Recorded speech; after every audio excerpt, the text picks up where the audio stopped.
আসসালামু আলাইকুম দর্শক। লকডাউনে আওয়ামী লীগের অর্জন কি শীর্ষক আজকের আলোচনায় আমাদের সঙ্গে আজকে আছেন কেন্দ্রীয় আওয়ামী লীগের প্রচার এবং প্রকাশনা উপকমিটির সদস্য জনাব রাশেক রহমান, এবং তার আরেকটি পরিচয়, তিনি এইচ.এন. আশিকুর রহমানের সন্তান। এইচ.এন. আশিকুর রহমান রংপুর জেলা রাজনীতিবিদ, শিল্পপতি। তিনি রংপুর ৫ আসন থেকে ৫ বার এমপি হয়েছেন এবং তিনি বাংলাদেশ আওয়ামী লীগের কেন্দ্রীয় কমিটির কোষাধ্যক্ষ এবং এছাড়া তিনি মেঘনা গ্রুপেরও চেয়ারম্যান। তো তার সন্তান রাশেক রহমান, আপনাকে কৃতজ্ঞতা জানিয়ে আমাদের সময় দেওয়ার জন্য। আপনি কেমন আছেন? আছি। আপনি কেমন আছেন? ভালো? জি, আলহামদুলিল্লাহ, আমি ভালো আছি।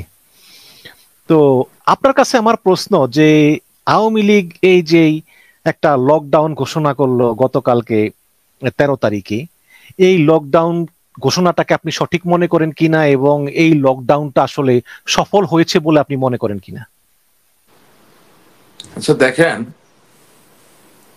প্রথম কথা হচ্ছে আপনার প্রশ্নের উত্তর আমি সঠিক বলবো কি বলবো না সেটা তো নির্ভর করবে এই প্রশ্ন করার আগে যে পরিস্থিতি ছিল সেটা সঠিক ছিল কিনা।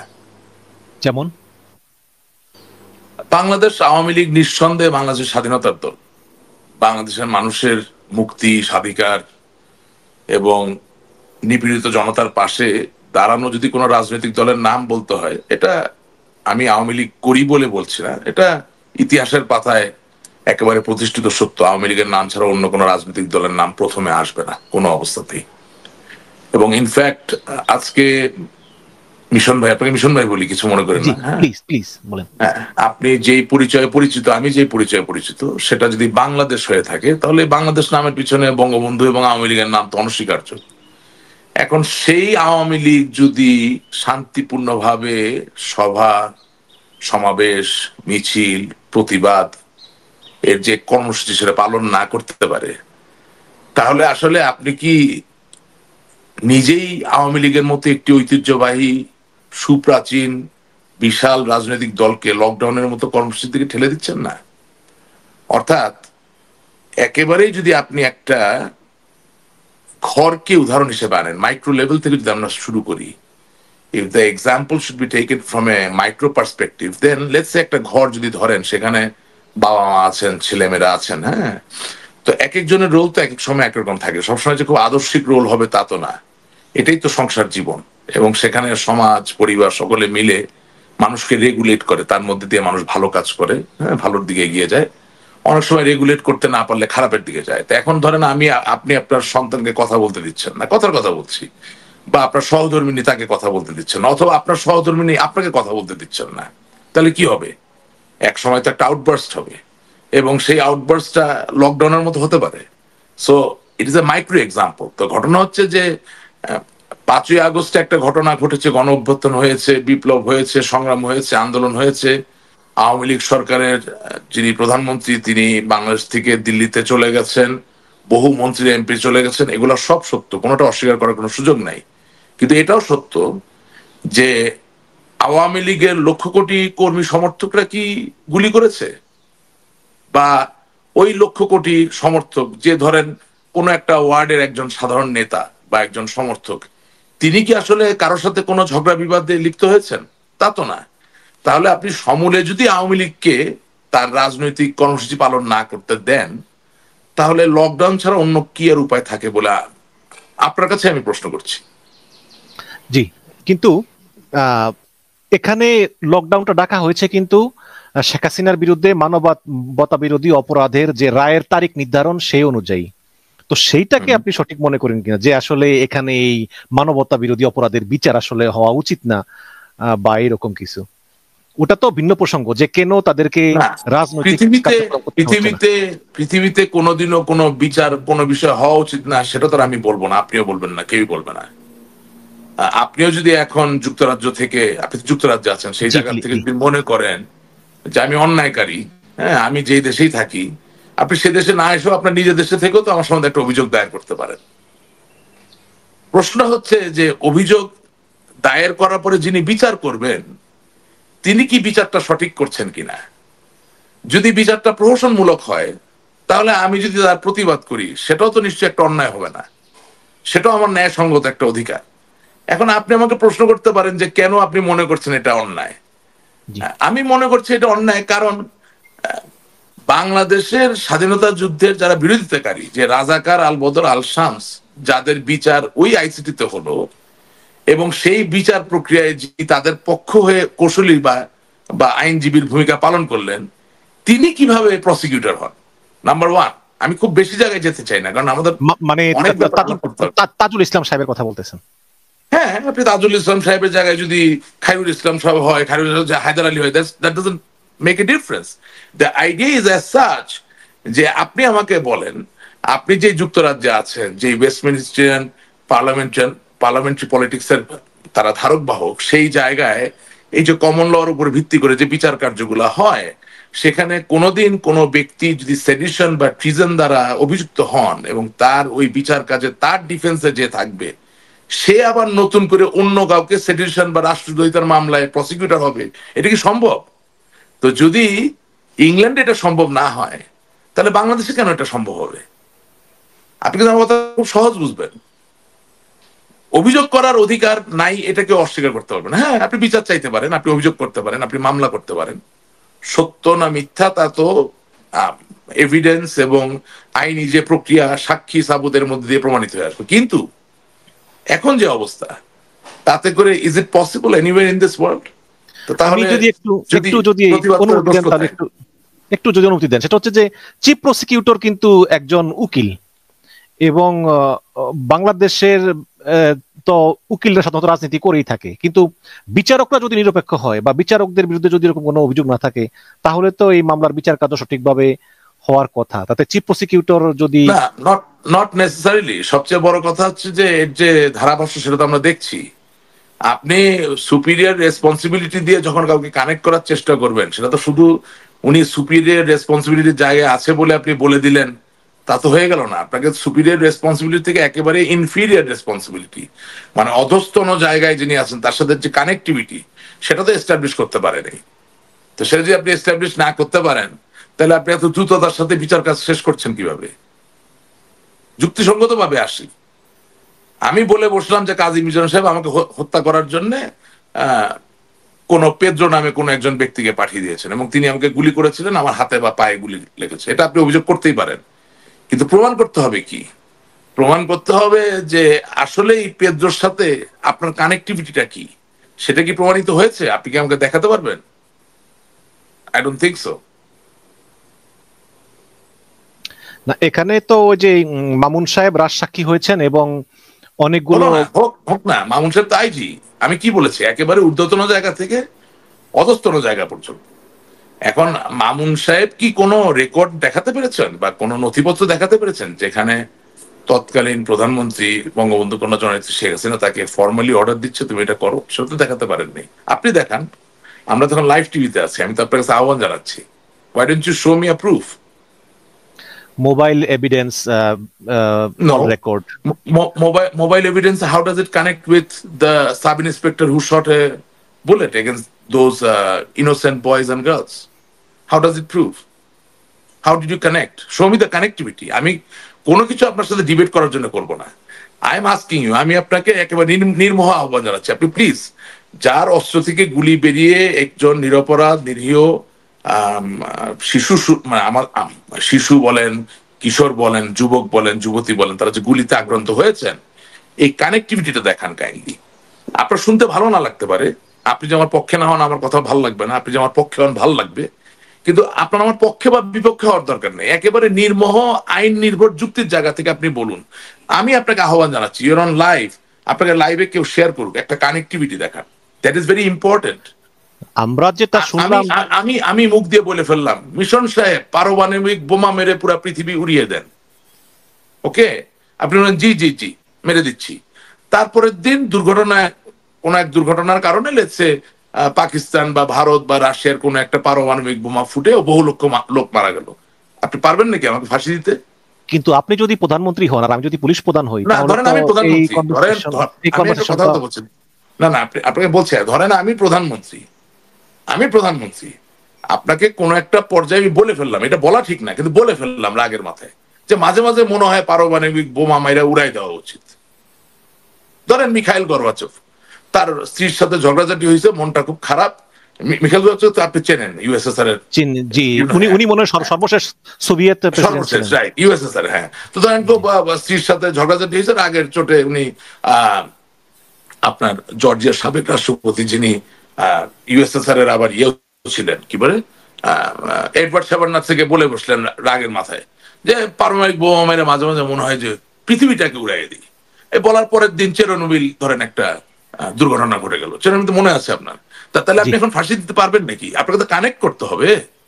কানেকশনটা কোথায় আমি আপনার জানতে চাচ্ছি। লাইভ টিভিতে show me the connection. I can say a lot of things. I'm a human being. হ্যাঁ, I can say a lot of things. I'm a human being. আমি রাগের মাথায় বলতে পারি, ক্ষোভের মাথায় বলতে পারি, আমি ভুল নির্দেশ দিতে পারি, আমি অন্যায় কথা বলতে পারি, কিন্তু আমার ভুল ত্রুটি বা অন্যায় কথার জন্যেই যে ওই ঘটনাটি সংঘটিত হয়েছে সেটার সুনির্দিষ্ট সম্পর্ক আপনার সঙ্গে সেটা কোথায়? যেটা বলতেছেন তাজুল ইসলাম সাহেব, যে এই যে অডিওগুলোতে উনি বিভিন্ন অধ্যস্তন মন্ত্রীদেরকে বা বিভিন্ন পুলিশদেরকে বলতেছেন উপর থেকে মারো, তারপরে এবার সরাসরি দাও। আপনাকে স্পেসিফিক হতে হবে। শুনেন, এটা আমার কাজ না, তাও যেহেতু আপনি কথাটা তুলেছেন আমরা দায়িত্বের ভিতরে পড়ে আমি এভাবে কথাটা বলতে চাই। আপনাকে স্পেসিফিক হতে হবে। কিভাবে জানেন? শেখ হাসিনা বললেন আব্দুল্লাহ মামুনকে, আব্দুল্লাহ মামুন বললেন তার ডিআইজি কে বা এডিশনাল ডিআইজি কে, পুলিশের পদ মুখস্থ না আমার, ডিআইজি বললেন এসপি কে, এসপি বললেন ওসি কে, ওসি বললেন দারোগা। এই কানেকশন যদি আপনি তৈরি না করেন তাহলে ওই বন্দুক থেকে গুলি বাইরে হলো, ওইটার আপনি কিভাবে দায় তার ঘাড়ে দিবেন, কোন আইনে দিবেন? চলেন একটা অনুষ্ঠান করি, অনেক রিটায়ার্ড বিচারক আছে যুক্তরাজ্যে, প্রথিতযশা তাদেরকে নিয়ে দেখি আমার যুক্তিটা ঠিক কিনা। আপনি যদি বিচারই করেন তো বিচার তো ঠিক মতো করতে হবে, আর বিচার না করলে যদি চসিস্কোর মতো গুলি করে দিতে চান তাহলে আরেক বিষয়, তার বিচার লাগে না। বিচারের আলাপ মিশন সাহেব আমার সামনে তুললে আমি তো যুক্তিসঙ্গত ভাবে আপনাকে বলবো কোথায় বিচার হচ্ছে বলেন, কানেক্টিভিটি কোথায়? তাহলে সেক্ষেত্রে মানুষ তো মারা গেছে, এটা তো সত্য, কিন্তু এখন মানুষ তো মারা গেছে, তাহলে আপনি এটা নিয়ে খুব চিন্তিত, আপনি তো এটা নিয়ে খুব চিন্তিত। হ্যাঁ অবশ্যই, আমি তো বলছি মানুষ মারা গেছে, আপনি তো এটা নিয়ে খুব চিন্তিত। তাহলে আমি এখন বলি, তাহলে 21শে আগস্ট গ্রেনেড হামলার কানেক্টিভিটি আপনি পাচ্ছিলেন? পান নাই? ভিডিওতে নাই? আপনার এই যে কি মুফতি, কি নাম ওই যে মুফতি হান্নান না কি নাম ভাই, ওই যে গ্রেনেড, ওই যে যার ফাঁসি হয়েছিল পরে, হ্যাঁ, তো ওর কি এখানে যেরকম অডিও পাচ্ছেন ওখানে ভিডিও পান নাই? পাইছেন তো? তো ভিডিও পাইছেন তো কই? এখন তো সবাই ঘুরতেছে দেখি। তো একই দেশে 10 রকম বিচার হয় নাকি? আপনার জন্য যা ঘি আমার জন্য তাই ঘি, আপনার জন্য যা মাখন আমার জন্য তাই মাখন। ওখানে ভিডিও পাইলে বিচার আপনি মানুষকে বেকসুর খালাস করে দিতেছেন, আর এখানে কোথায় কোন অডিওর একটা অর্ধেক পাইছেন সেটা দিয়ে আপনি কেমনে বিচার করতেছেন? আপনি মনে করেন না আমি অন্যায়ের পক্ষে, আপনি কিন্তু মনে করবেন জুলাই আগস্টে যারা মৃত্যুবরণ করেছে, যারা গুলিতে আক্রান্ত হয়েছেন আমি তাদের বিপক্ষে, একদমই না। এই ধরনের কোনো ঘটনার পক্ষে আমি থাকতে পারি না। I M a democratic person. কোনোদিনও কোনো রাজনৈতিক পরিস্থিতি মোকাবেলার ভাষা গুলির ভাষা হতে পারে না, পয়েন্ট ব্ল্যাঙ্ক। বাট আপনি যদি আমার কাছে আসেন এবং বলেন যে রাশেদ রহমান সাহেব আমি বিচার করতে চাই, তাহলে বিচারটা বিচারের মতো হবে। এবং আমি আপনাকে যুক্তি দিয়ে বুঝিয়ে দেওয়ার চেষ্টা করলাম যে খোদার ফজলে এখন পর্যন্ত বিচারিক প্রক্রিয়া যতটুকু গেছে, আপনি কোন সুস্থ স্বাভাবিক মানুষকে বোঝাতে পারবেন না যে এইটুকু বিচারিক প্রক্রিয়া পদ্ধতি উদ্ঘাটন বা এর মধ্যে দিয়ে যেই তথ্য এবং তত্ত্বের মিথস্ক্রিয়ার মধ্য দিয়ে যেটা আপনি প্রতিষ্ঠিত করার চেষ্টা করছেন সেটা দিয়ে কোনো ব্যক্তিকে আপনি আদৌ ফাঁসি দিতে পারেন। Simple as that. ফাঁসি হয় কি হয় না এটা তো আমরা এখনো জানি না, কিন্তু অথবা জেল। আর ফাঁসি জেলের বড় কথা না, এই বিচারিক প্রক্রিয়াটাই ঠিক নেই এখন পর্যন্ত, সেটা তো আমি আপনাকে এক্সপ্লেইন করলাম। আর তার থেকে বড় কথা কি, প্রত্যেকটা অডিও রেকর্ড বিবিসির ইয়ার শর্ট নামে একটা টেকনোলজি দিয়ে পরীক্ষা করে দেখেছে যে শেখ হাসিনা নিজের গলায়। তার থেকে বড় কথা, ইউ আর ভেরি রং। আপনাকে ওই সময় আমি একটা জায়গায় ঠিক করি না, আমি এখন ঠিক করে দিতে চাই। Any politician who is directly involved with any political belief, if he or she represented somebody who belongs to that politics, and for that matter if there is enough reason to believe that he is already biased then he cannot be appointed as a prosecutor. It's very simple, sir. আপনি মনে একটা রাজনৈতিক আদর্শ ধারণ করা এবং পরবর্তীতে prosecutor হওয়া বা না হওয়া এটা এক জিনিস, কিন্তু আপনি অচউইটস কনসেন্ট্রেশন ক্যাম্পে নাৎসিদের দ্বারা আক্রান্ত এবং অত্যাচারিত হয়েছেন, এবং সেখানে আপনার যিনি সাথী তিনিও ছিলেন এবং তিনি রীতিমতো একদম ওপেনলি আপনার পক্ষে ছিল এবং তিনিও আক্রান্ত হওয়ার কাছাকাছি ছিলেন।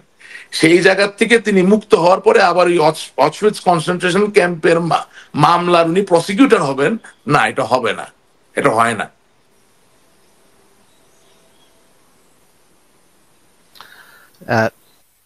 আপনার কথা আমি মেনে নিলাম, হয়তো বা তাজুল ইসলাম সাহেব মেনে নেওয়ার তো কিছু নেই, আমি তো বইয়ের কথা বলছি। না না আমি বানিয়ে কোনো কথা বলছি না, আমার কথা মেনে নেওয়ার দরকার নাই। না না আমার অনুরোধ হচ্ছে, যুক্তি দিয়ে বলেছেন দেখেই আমি মেনে নিলাম। আমি শুধু যুক্তি দিয়ে না, আমি শুধু যুক্তি দিয়ে বলিনি, আমি বইয়ের কথা বলেছি। বইও ভুল থাকতে পারে, কিন্তু আপনি তো আইনের বই তো অনুসরণ করবেন, বাংলাদেশের আইনের বই, কমন লর বই, এগুলো অনুসরণ করেই তো আপনি চলবেন। সুতরাং আমি বইয়ে যা লেখা আছে তাই বলছি। এখন মৃত্যু পৃথিবী কি এই মৃত্যুর দায়গুলাকে নিবে না, এটা তো আমি অবশ্যই আপনাকে বলি, অবশ্যই যিনি গুলি করেছেন তাকে নিতে হবে এবং যার নির্দেশে গুলি করেছেন তাকেও নিতে হবে। কিন্তু আপনি কি মনে করছেন যে সুনির্দিষ্টভাবে তারা মনোযোগ দিয়ে বিচার কার্য সঠিক করার জন্য বা ওই আক্রান্ত ব্যক্তিদের জীবনটাকে এই অনুভূতি দেওয়া যে তারা বিচার পেয়েছে সেটা করার জন্য কাজটা করছেন? আমার তো মনে হচ্ছে না। শুনেন, এখানে তো শুধু মৃত্যুর দায় না, তারা কি মনে করেন এমনি এমনি রক্ত দিয়েছে? তাদের তো একটা স্বপ্ন সামনে ছিল। তো তাহলে সেই স্বপ্নগুলোর কতটুকু গত 1.5 বছরে বাস্তবায়িত হচ্ছে আপনি মনে করছেন? বাংলাদেশে বৈষম্য কতটুকু কমেছে আমি আপনাকে প্রশ্ন করছি। You can answer me if you want. বৈষম্য বিরোধী আন্দোলনের ফলেই তো আমরা আজকে দেশের বাইরে, রাইট? যদি ভালো কিছু হয়, বাংলাদেশের জন্য যদি কিছু ভালো কিছু হয়, আমি মঙ্গল গ্রহ থাকলেও আমি খুশি হব। আমার কোনো ভাইয়ের যদি জীবন সোনার প্রলেপে একেবারে পরিবর্তিত হয়ে যায়, যে ঐশ্বর্যবান সমৃদ্ধ, আমি তো খুশি হব। আপনার কাছে আমার নির্মোহ প্রশ্ন, একেবারে এগুলা রাজনৈতিক জায়গা থেকে না, মানুষ হিসেবে বলছি, যে এই যে বাচ্চাটা গুলি খেলো, এই যে রক্তটা দিল, সেগুলিতে এমনি এমনি সে তার বুকে গ্রহণ করে নাই, সেটা কারণ নিয়ে করেছে। সেটার কতটুকু আপনি এগোলেন? আপনি যেখানে একজন মধ্যবিত্ত শ্রেণীর মানুষকে ঘরে থেকে নিরাপত্তা দিতে পারছেন না, সেখানে আপনি ওই বিচার কাজের তদন্তটা ঠিক মতো করলেন, এই দাবিটা কিভাবে করছেন আপনি? How does that happen? না, বিচার কার্য হচ্ছে এক জিনিস আর সরকার পরিচালনা আরেক জিনিস। না, এবং অবশ্যই তদন্ত করেছে কে? তদন্ত আদালত তো করেননি, তদন্ত করবেন কারা? করবেন এক্সিকিউটিভের একটা বডি, রাইট? আপনি পুলিশ দিয়ে তদন্ত করবেন, সিআইডি দিয়ে করবেন, ডিবি দিয়ে করবেন, রাইট? আসেন আইনের ভাষায় কথা বলি আমরা। who do they belong to? They belong to the executive of the government. তার মানে নির্বাহী যেই অংশটি, সেটার সাথে তাদের সম্পর্ক ওতপ্রোতভাবে। যেই নির্বাহী গত 15 মাসে ঠিক মতো দেশ, কত মাস হলো আপনার? অগাস্ট থেকে সেপ্টেম্বর, অক্টোবর, 4 মাস, 14 মাস, 16 মাস। যেই নির্বাহী 16 মাসে একটা দেশে আইন শৃঙ্খলা কোন ধরনের কোন খাতের রক্ষা করতে পারছেন না, তার অধীনস্থ ওই তদন্তকারী যে বিভাগ বা যে দপ্তর, সেটা যে সঠিক তদন্ত করছে, এটার গ্যারান্টি কি? কিভাবে দেবেন নিশ্চয়তা আপনি? এটা তো আদালত নির্ধারণ করবে, এটা আপনি আমি নির্ধারণ করার কেউ না। এক্স্যাক্টলি, তাই আমি বলছি তো যে আপনি আমি কেউ না, কিন্তু ওই আদালতের যে নিয়োগকৃত যে কর্মকর্তা, সেই নিয়োগটা যে ঠিক হয় নাই, সেটা তো আপনাকে আমি বোঝানোর চেষ্টা করলাম। তো ওইটা ঠিক না হলে এটাও যে ঠিক হয়েছে, এটা তো কোনো কারণ নাই মনে করার। মানে আমি কথাটা কেন বলছি জানেন? বিয়ন্ড রিজনেবল ডাউট শব্দটা কিন্তু, কথাটা খুব সহজ। Beyond reasonable doubt, if you cannot prove that somebody is guilty, মানে এতটুকু ভুলে যদি থাকে, আপনি সাজা দিতে পারবেন না। সো এই আদালতের কর্মকাণ্ডের শুরু থেকে বিয়ন্ড রিজনেবল ডাউট অনেক আগেই ডাউটের মধ্যে পড়ে গেছে।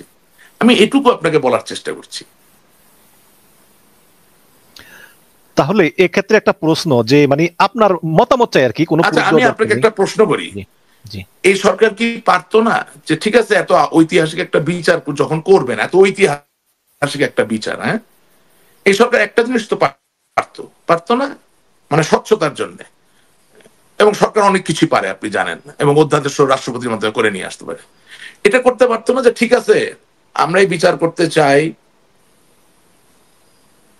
এই মামলার অভিযুক্ত আসামি বাংলাদেশের প্রধানমন্ত্রী বঙ্গবন্ধু কন্যা জননেত্রী শেখ হাসিনা, এই মামলার অভিযুক্ত আসামি স্বরাষ্ট্রমন্ত্রী আসাদুজ্জামান খান কামাল, তারা দেশের বাইরে, কিন্তু তারা যদি বাংলাদেশের দূতাবাসের মাধ্যমে পৃথিবীর যেখানেই থাকুক মাধ্যমে যদি একটা পাওয়ার অফ অ্যাটর্নি পাঠান কোন বিশেষ আইনজীবীকে ওনাদের পক্ষে নিয়োগ দেওয়ার জন্য, সেটা আমরা এলাও করবো।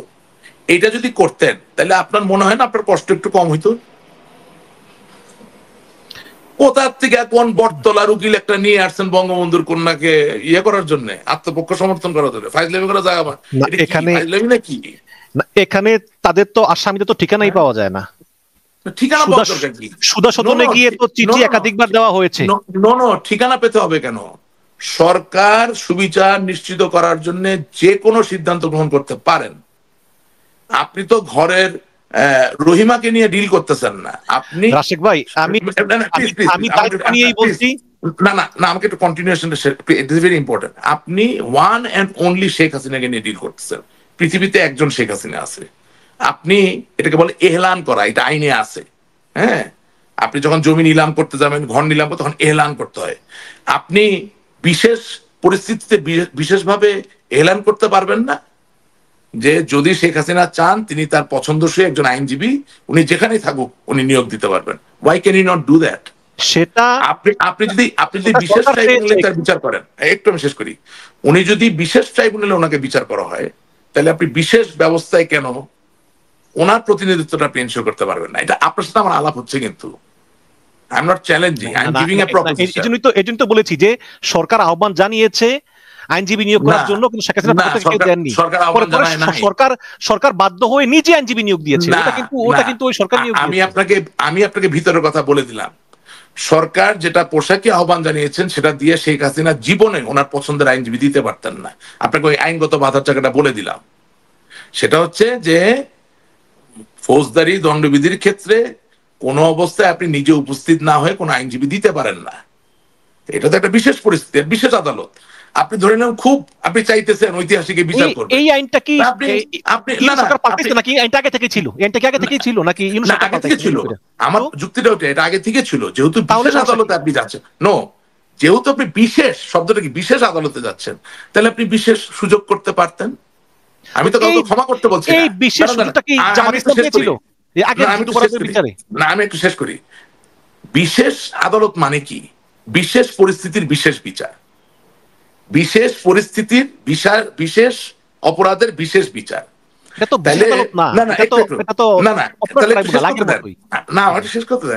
তাহলে বিশেষ অপরাধের বিশেষ পরিস্থিতির বিশেষ বিচার নিশ্চিত করার জন্য বিশেষ ব্যবস্থা গ্রহণ করায় সমস্যা কোথায়?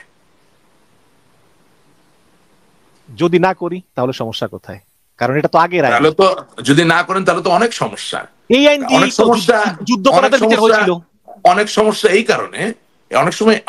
এই কারণে যে আপনাদের যিনি উপদেষ্টা আছেন সাখাওয়াত সাহেব, তার যদি একটা ভিডিও ক্লিপ নেন সেখানে তিনি পরিষ্কার বলছেন যে শেখ হাসিনা গণভবনের থেকে না গেলে ওনাকে ছিঁড়ে ফেলা হতো। এই কথার মানে কি? তার মানে ওনার প্রাণের ঝুঁকি ছিল, প্রাণের ঝুঁকি রাইট এখনো আছে। আচ্ছা রাইট। তাহলে আপনি যদি 5ই আগস্টের পরে, এটা তো আওয়ামী লীগ বিএনপি জামাত ইসলামের কথা না, আপনি যে কোনো লোককে ডেকে নিয়ে আসেন আপনার এই চ্যানেলে, দিনে দুপুরে ছিনতাই হচ্ছে, কোপাকুপি হচ্ছে, খুন হচ্ছে, রেপ হচ্ছে, কোনো বিচার নেই। এটা আওয়ামী লীগ বলে না, সবার ক্ষেত্রে আমি প্রযোজ্য বলতেছি। সেই জায়গায় আপনি শেখ হাসিনার নিরাপত্তা যদি নিশ্চিত না করতে পারেন তাহলে এটাও একটা বিশেষ পরিস্থিতি। উনি অপরাধী বলে যে ওনাকে নিরাপত্তা দিবেন না তা তো না। তাইলে বিশেষ পরিস্থিতিতে আপনাকে বিশেষ ব্যবস্থা নিতে হবে যাতে আপনি সকল দায়ভার গ্রহণ না করে বিচারটা করতে পারেন। আমি যেটা বুঝাতে চাচ্ছি আপনাকে, ওনাদের মাথায় বুদ্ধি নাই আছে, কিন্তু ওনারা সঠিক প্রক্রিয়ায় বিচার করতে চান না। এটা হচ্ছে আসল ঘটনা। রাশেক ভাই, বাংলাদেশে যে কারো অনুপস্থিতিতে বিচার হতে পারে এটা তো শেখ হাসিনার ক্ষমতার আমলেই হয়েছে। বঙ্গবন্ধু হত্যাকারী অনেকেই ছিলেন না, যুদ্ধাপরাধ ছিলেন না, তাহলে শেখ হাসিনা তো সব আমলে তো এগুলো সব হয়েছে, তাহলে কেন কেন তার মুসলমান বিচার করা যাবে না? আমি তো আপনাকে বলছি কোনটা হয়নি সেটা তো অস্বীকার করছি না, সব হয়েছে। আমি বলছি এখনো তো আপনি বিচার কাজ চালিয়ে যাচ্ছেন, আপনাকে কি থামানো যাচ্ছে? আপনি তো বুলেট ট্রেনের গতিতে এগিয়ে যাচ্ছেন। ওই আগের আইনেই হচ্ছে। না না, জিনিসটা বুঝেন। হ্যাঁ, আগের আইনে, সেটা তো বললাম। আপনি যদি মনে করেন যে আগের আইন সঠিক, তাহলে আগের বিচারগুলো সঠিক। আসেন একটা জায়গায় পৌঁছাই না আমরা, তাহলে তাজুল ইসলামকে মেনে নিতে হবে আগের বিচারগুলো সঠিক। তাজুল ইসলাম যদি সত্যি আইনের খুব কি বলে সাক্ষাৎ প্রতিমূর্তি হয়ে থাকে, ধারকবাহক হয়ে থাকে, তাইলে যেই যুক্তিতে সে আগের বিচারগুলো সঠিক না বলতেছে, সেই একই যুক্তি দিয়ে সে কিভাবে বিচারটা করবে? Please you can answer me. আগের যেই বিচারগুলো হয়েছিল ওগুলোতে তো ঠিক ছিল? গুরুতর আগের অনিয়ম বিচারগুলো পাওয়া আচ্ছা না, গিয়েছিল। আমি আপনার মিশন সাহেব, আগের বিচারগুলো কি ঠিক ছিল আপনার মতে, কি মনে হয়? আমি মনে করি না যে ঠিক ছিল। তাহলে ওই একই আইনে তাহলে এই বিচার কিভাবে ঠিক হবে? আইন এক জিনিস আর বিচার করার প্রক্রিয়াটা হচ্ছে আরেক জিনিস। তো একদমই না, সেখানে সেখানে আপনি একদমই না। দেখলেন না যে বিচারপতি নাসিমুল গনি উনি তার friend No, no, no, Ziauddin no, সাহেবকে no, ফোনে no, বলেছেন no, no. Let's যে not talk সরকার about তো all this এটা Goni. No, no, সরকার no. তো পাগল Let's হয়ে not গেছে, talk ফাঁসি about all রায় this. চায়। Let's not talk about all this Goni and Phony. হ্যাঁ, আমি আওয়ামী লীগের আর 10টা লোক যে ওই তো ডাইকে গল্প করেন ওটা আমি না। ওই তো ডোন্ট টক বিচারক অ্যাবাউট দ্যাট। নাসিম নাসিম আমি খুব সহজ জায়গায় আসতেছি। নাসিম জি। বিচারিক প্রক্রিয়ার সাথে বিচার কার্য এবং বিচারের যে রায়ের সুনির্দিষ্ট সুসম্পর্ক রয়েছে, নিবিড় সম্পর্ক রয়েছে। অর্থাৎ আপনি যদি একবার বলে বসেন যে আগের বিচারটা সঠিক হয় নাই, তাহলে ওইটা যে আইনের অধীনে হয়েছে, তাহলে ওই একই আইনের অধীনে এখন যদি বিচার করেন সেটাও সঠিক না। আইন ভিন্ন জিনিস। Don't give me all this Goni and Phony to me. না না, গণি না I'm গণি না। sorry. আইন হচ্ছে এক জিনিস আর আইন প্রয়োগ হচ্ছে আরেক জিনিস। আপনি যদি ওই আইনটা ঠিক থাকে, No, বাট আপনি যদি প্রয়োগটা no, ঠিক মতো না করেন। no, not necessarily. যদি আগের আইনের প্রয়োগ সঠিকভাবে না হয়ে থাকে, তার মানে আগের আইনে ফাঁক ছিল বলে সঠিকভাবে প্রয়োগ করা যায়নি। নট 100%। এবং ওই আইনের সঠিক প্রয়োগের জায়গায় যদি ফাঁক থেকে থাকে, তাহলে এখনো ওই একই আইন সঠিকভাবে প্রয়োগ করা নাও যেতে পারে। এবং আপনাকে আবার বলেছি, বিয়ন্ড রিজনেবল ডাউট, নাও যেতে পারে। ওটাকে ইংরেজি করে দেখেন, অনেক ডাউট ওটার ভিতরে। তাহলে এখন করণীয় কি? যে তাহলে শেখ হাসিনা নির্দোষ বা কিছু এরকম একটা? আপনি বলেন। আমি তো আইনজীবী না ভাই, আমি যুক্তি দিয়ে কথা বলছি। আমিও তো আইনজীবী না। হ্যাঁ, তো ঠিক আছে। তাইলে তাজুল সাহেবকে আপনি এখন প্রশ্ন করতে পারেন। আপনি এখন আমার প্রশ্নটা ওনাকে করবেন যে আগের বিচার এই আইনে হওয়ার পরে যদি সঠিক না হয়, তাহলে তাজুল ভাইয়া এখনকার ওই পুরানো আইন দিয়ে আপনি যে সঠিক বিচার করতে পারবেন, এটার নিশ্চয়তা কি সেটা দেন। এটা আপনি জিজ্ঞেস করতে পারেন তাকে, এটা নির্মোহ প্রশ্ন। এটা আমার মনে জেগেছে, তাই জিজ্ঞাসা করলাম। তবে একটা ব্যাপারে আপনার সঙ্গে আমি একমত যে যেটাই খান পান্না আবেদন করেছিল সেটা মঞ্জুর করে না, সেটা আপনাকে একটা কথা বলি, একটা কথা আপনাকে বলি। আমার খুব দুঃখ লাগছে একটা কথা শুনে আপনার, যে 30 লক্ষ মানুষকে হত্যা করে ফেললো, 2.5 লক্ষ মা বোনের সম্ভ্রম লুটে নিল, সেই রাজাকার আলবদর আল শামসের বিচারটা আপনার কাছে সঠিক মনে হইল না? ঠিক বুঝলাম না জিনিসটা। আসলে করতে পারেন বিএনপি বা করতে পারেন অন্য কোনো দল, বা শেখ হাসিনাকে ভালো না লাগতে পারে, আওয়ামী লীগকে ভালো না, এটা কোনো দোষের কিছু না, এটা তো গণতান্ত্রিক ব্যাপার। আমরা কি ভুল ত্রুটি উঠতে, তাতে আমাদের ভুল ত্রুটি থাকতেই পারে। কিন্তু তার জন্য একদম 71 সালে যারা ঐতিহাসিকভাবে পরিচিত শত্রু, সেটা কি বুঝলাম না আপনার কথাটা। না, আমি আমার ব্যাখ্যাটা কি এখানে এক্ষেত্রে, যে আমি বলতেছি না যে তারা যুদ্ধাপরাধ করেছে বা করে নাই, আমি জানি না, করতে পারে। বাট বিচারটা যে প্রক্রিয়া হয়েছে বলে আমি বিশেষজ্ঞদের কাছ থেকে শুনেছি, অনেকের কাছ থেকে, বিশেষ করে হিউম্যান রাইটস ওয়াচের সাবেক দক্ষিণ এশিয়ার মহাপরিচালক ব্রাড অ্যাডামস, তিনি নিজেও বলেছেন যে, আমাদের ডেভিড বাগম্যান সাহেব বলেছেন, বিভিন্ন আইনজীবীরা বলেছেন যে এই বিচারগুলো করার মূল উদ্দেশ্যই ছিল ওনাদেরকে ফাঁসি দেওয়া। এবং বিশেষ করে কাদের মোল্লার পরে যেভাবে গণজাগরণ মঞ্চ গঠন করে ফাঁসি চাই বিভিন্ন ভাবে, তারপর আপনি যদি স্কাইপি কেলেঙ্কারি দেখেন, কল রেকর্ড দেখেন, সব মিলিয়ে আমার মনে হয়েছে যে যে এই বিচারটা সঠিক হয়নি। বাট আমি কিন্তু বলতেছি না যে তারা অপরাধ করে নাই, আমি কিন্তু বলতেছি না। আচ্ছা, থ্যাংক ইউ। তাহলে ওই দুইজন বিশেষজ্ঞ, একজন হচ্ছে ডেভিড বার্গম্যান, আরেকজন হচ্ছে, আরো অনেকে আছে, আরো অনেকে না আছে। না, দুইটা নাম ধরেন, অত তো নাম। আরেকটা নাম কি বললেন? কি? Brad Adams. উনি হিউম্যান রাইটস ওয়াচের ব্রাড অ্যাডামস। তাহলে আমরা একটা কাজ করি। হ্যাঁ, তাহলে আমরা একটা কাজ করি, যেহেতু বিশেষজ্ঞকে আমরা মূল্য দিই, এটা দেওয়া উচিত। তাহলে ডেভিড বার্গম্যান এবং ব্রাড অ্যাডামসকে আমরা জিজ্ঞাসা করি যে পুরানো যে আইন, যে আইনের ফাঁক দিয়েই এই অন্যায় বিচারগুলো হয়েছে, ওই একই আইন ব্যবহার করে কি সঠিক বিচার করা সম্ভব কিনা। দেখুন, এটা রেখে দিলাম, আমি তো বললাম আগামী অনুষ্ঠানে। আইন এবং আইনের প্রয়োগ দুটো কিন্তু ভিন্ন জিনিস। No, not at all, not at all. কেন? এটা কারণটা বলছি। আমাদের সংবিধানে পরিষ্কারভাবে বলা আছে যে আইনের প্রয়োগ বা যে আইনের প্রণয়ন সরাসরি ভাবে আপনার মানবাধিকারকে লঙ্ঘন করে, that will stand null and void. The English is null and void. তার মানে হচ্ছে যে আইনের অপপ্রয়োগ করা যায় সেটার সেফটি মেজার, কাউন্টার মেজার আইনে থাকতে হবে। যদি না থাকে তাহলে সেটা নিয়ে আবার আমাদেরকে কাজ করতে হবে। এবং এভাবেই কিন্তু যুগ থেকে যুগান্তরে ত্রুটিযুক্ত আইন পরিবর্তিত হয়েছে এবং নতুন আইন প্রণীত হয়েছে। যুগে যুগে আইন পরিবর্তন হয়েছে। জি, শুধু তাই না, আল্লাহ তাআলাও যুগে যুগে দেখিয়ে সময়ের দিয়েছেন, প্রয়োজনে যেটা মুসা আলাইহিস সালাম অনুসারী ইহুদিরা বলে থাকেন 10 কমান্ডমেন্টস, সেটার কিন্তু যুগে যুগে আল্লাহ তাআলা এক্সপ্যানশন করেছেন। যার দরুন জাবুর, তওরাত, ইনজিল, কোরআন সবই আল্লাহ পাঠিয়েছেন, কিন্তু উনি এক্সপ্যান্ড করে করে পাঠিয়েছেন মানব জাতির ওই সময় ওই পরিস্থিতির সাথে মিলিয়ে। আপনি যেমন ধরেন 10 কমান্ডমেন্টসে বলা আছে দাও shall not lie, thou shall not covet thou neighbor's property, thou shall not covet thou neighbor's wife, thou shall not murder। হ্যাঁ, এভাবে বলা আছে না? তো তাইলে এই যে একজন প্রতিবেশী তার প্রতিবেশীর সম্পদ হরণ করবেন না, ওইটুকু পর্যন্ত বলা ছিল। করলে কি হবে বলা নাই, সেটা আবার কোরআনে এসে বলা হয়েছে। হ্যাঁ, একজন প্রতিবেশী তার প্রতিবেশীর স্ত্রীর দিকে চোখ দিবেন না, দিলে কি হবে সেটা আর বলা নাই তওরাতে, কিন্তু কোরআনে বলা আছে দিলে কি হবে। এই জীবনে ইহলোকে কি হবে, পরলোকে কি হবে। কারেক্ট? তার মানে কি, ইটস অ্যান এক্সপেনশন। অর্থাৎ যখনই কোনো আইন অসম্পূর্ণ বা ত্রুটিযুক্ত হবে, তখনই ওটাকে কেন্দ্র করে যুগে যুগে তা পরিবর্তিত এবং নতুন ভাবে আবির্ভূত হবে। So all I am saying, যে আমি তাজুল সাহেবকে যদি আইনের মানদণ্ড ধরি, তাহলে আগের ওনার যে স্টেটমেন্ট যে আগের বিচারিক প্রক্রিয়া সঠিক ছিল না, কারণ বিচারিক প্রক্রিয়া আইনের একটা অংশ, এটাকে আলাদা করে দেখার কোনো সুযোগ, আপনি আলাদা করে দেখতে চান কিন্তু আইনি যে কোনো বিশেষজ্ঞের সাথে কথা বলে এটা আইন আলাদা করে দেখার কোনো সুযোগ নাই। এমনকি কোনো হত্যাকারী একটা ছুরি দিয়ে যদি কাউকে হত্যা করে, সেই ছুরিটা কিভাবে সংগ্রহ করতে হবে, কিভাবে সংরক্ষণ করতে হবে এবং কিভাবে আদালতের সামনে পেশ করতে হবে, সেটাও আইনি প্রক্রিয়া তথা একটি বৃহৎ আইনের অংশ। তাজুল সাহেব যেহেতু বলছেন আগগুলো ঠিক নেই, তাহলে এটাও তাহলে ঠিক নেই। এখানে আপনার কথা 50% আমি সঠিক ধরে নিলাম, কারণ আপনি যেহেতু জিজ্ঞেস করলেন, ওনার উচিত ছিল আগের আইনি প্রক্রিয়ায় যে ভুল ত্রুটিগুলো ছিল ওগুলো যাতে আর না করা যায়, সেগুলো ঠিক করে নিয়ে এসে তারপরে বিচার কাজ করা। এখন সেগুলো যে তারা ঠিক করে না, এটা আপনি বুঝলেন কিভাবে? হয়তো বা তারা অ্যামেন্ডমেন্ট কিছু করেছে, আমি তো পড়েছি, এই জন্য তো বলছি ঠিক করে নাই। আমি তো পড়েছি বলেই বলছি আসলে কিন্তু আপনি সঠিক, কিছু কিছু নিয়ম খুবই ত্রুটিপূর্ণ ছিল। যেমন আমি আপনার এখানে আসছি দায়িত্ব নিয়ে কথা বলতে, যদি আমি বলতে না পারতাম আমি বলতাম যে আমার কথা বলবো না। যেমন একজন বলেছে যে তাকে আরেকজন বলেছে যে সালাউদ্দিন কাদের চৌধুরী আরেকজনকে হত্যা করেছে। এবার মানে I don't know about that।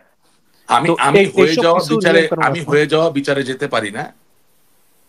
আমি হয়ে যাওয়া যেতে পারি না। এবং আমি মনে করছি যে আমি যেটুকু পর্যন্ত আপনাকে বলেছি, আপনি অনুষ্ঠানটি খন্ড খন্ড করে কেটে কেটে সারা পৃথিবীতে ছড়িয়ে দিবেন, এই তো আপনার সাথে শেষ অনুষ্ঠান হবে না। নিশ্চয়ই আমার দেওয়ার যুক্তির ব্যাপারে অনেক অনেক মতামত দিবে। কিছু লোক গালিগালাজ করবে না বুঝে শুনে, আর কিছু লোক গঠনমূলক কথা বলবেন। আমরা আবার কথা বলবো, অসুবিধা কোথায়? আজকে সব শেষ করতে হবে এমন তো কোনো কথা নেই।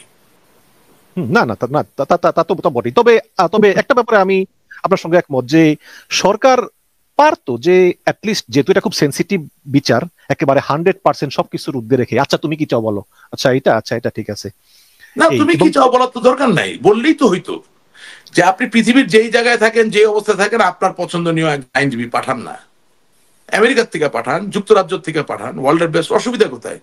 এবং সর্বশেষ আপনার বিচার যদি সত্যের উপর নির্ভরশীল হয়, আপনাকে ভয় পাওয়ার কোনো কারণ আছে ভাই? না, কোনো কারণ নেই। ওই যে আপনি একটু আগে বললেন যে 5ই আগস্টে তো গুলি হয়েছে, ওরা মারা গেছে, এটা তো সত্য, এটা কে পরিবর্তন করবে? এটা তো ওজে সিমসনের যে আইনজীবী, ওরে আনলেও তো এটা চেঞ্জ করতে পারবে না, পারবে? তো তাইলে অসুবিধা কোথায়? শুধু কি তাই, জেডাই খান পান্না সাহেব তো অ্যাপ্লাই করেছিল আইনজীবী হওয়ার জন্য, ওনাকেও তো অ্যাপ্লাই করে নাই। না জেডাই খান পান্না সাহেব অ্যাপ্লাই করছেন, আমি তো অবশ্যই, উনি বীর মুক্তিযোদ্ধা, আমি ওনাকে সম্মান করি। আমি একটু বাংলাদেশের বাইরে চলে গেলাম, দেন না, আপনি দিলে কি অসুবিধা? আপনি দিচ্ছেন না তো, তার মানে আপনি জানেন যে আপনার ভিতরে দুর্বলতা আছে। আমার তো ওইটাই পয়েন্ট। আমি কিন্তু আপনাকে একবারও বলতেছি না যে ওই বাচ্চাটা যে মারা গেছে তার মারা যাওয়াটা অকারণে। আমি মনে করি তার রক্তের সাথে আমরা প্রতারণা করছি, সবাই করছি, দলমত নির্বিশেষে। যারা এখন বড় বড় কথা বলে না এই আওয়ামী লীগের বিরুদ্ধে, ওদের জিজ্ঞেস করেন না, বুকে হাত দিয়ে বলুক যে ওই বাচ্চাটা যে রক্ত দিয়েছে কতটুক তারা ওটা সফল করতে পারছে, বাচ্চাটার স্বপ্নটা বা দাবিটা এক ছটাক পারে নাই। মানে কোন লোক বেহায়া না হইলে আমার এই কথার সাথে দ্বিমত করতে পারবে না। আপনি কি আপনি কি সংস্কার করতে বসছেন? আপনি বাংলাদেশ, সারা পৃথিবীতে এমপি বলতে বোঝায় আইন প্রণেতা, আর বাংলাদেশে হইলো এমপি মানে হইলো গম চাউল ভাগ করা, স্কুলের সভাপতি নিয়োগ করা, হ্যাঁ, থানার ওসিরে নিয়ে বসায় রাখা, দাঁড়া করে রাখা। আপনি সংস্কারের শুরু করতে পারেন না, সংস্কার করতেছেন পূর্ণ মাস। আপনি জানেনই না কি সংস্কার করতে হবে। কতগুলো লোক ডিগ্রি নিয়ে এসা বৈশা নিজেদেরকে বড় বড় বোদ্ধা মনে করে। They don't even know what reform means. Total প্রতারণা, এতগুলো লোক মারা যাচ্ছে। ইয়েস, 5ই আগস্টে যারা মারা গেছেন, যারা হত্যা করছেন তাদের যেমন দায় আছে, যাদের নিরাপত্তা দেওয়ার কথা ছিল তাদেরও দায় আছে 100%। এবং তাদের হত্যাকাণ্ডের পরে, তারা মৃত্যুবরণ করার পরে, তাদের রক্তক্ষরণ হওয়ার পরে ওই রক্তের উপর দিয়ে প্রতিশ্রুতি নিয়ে যারা আসছে ভালো কিছু দেওয়ার জন্য, যারা দিতে পারতেছেন না, তাদের আরো বড় দায় আছে।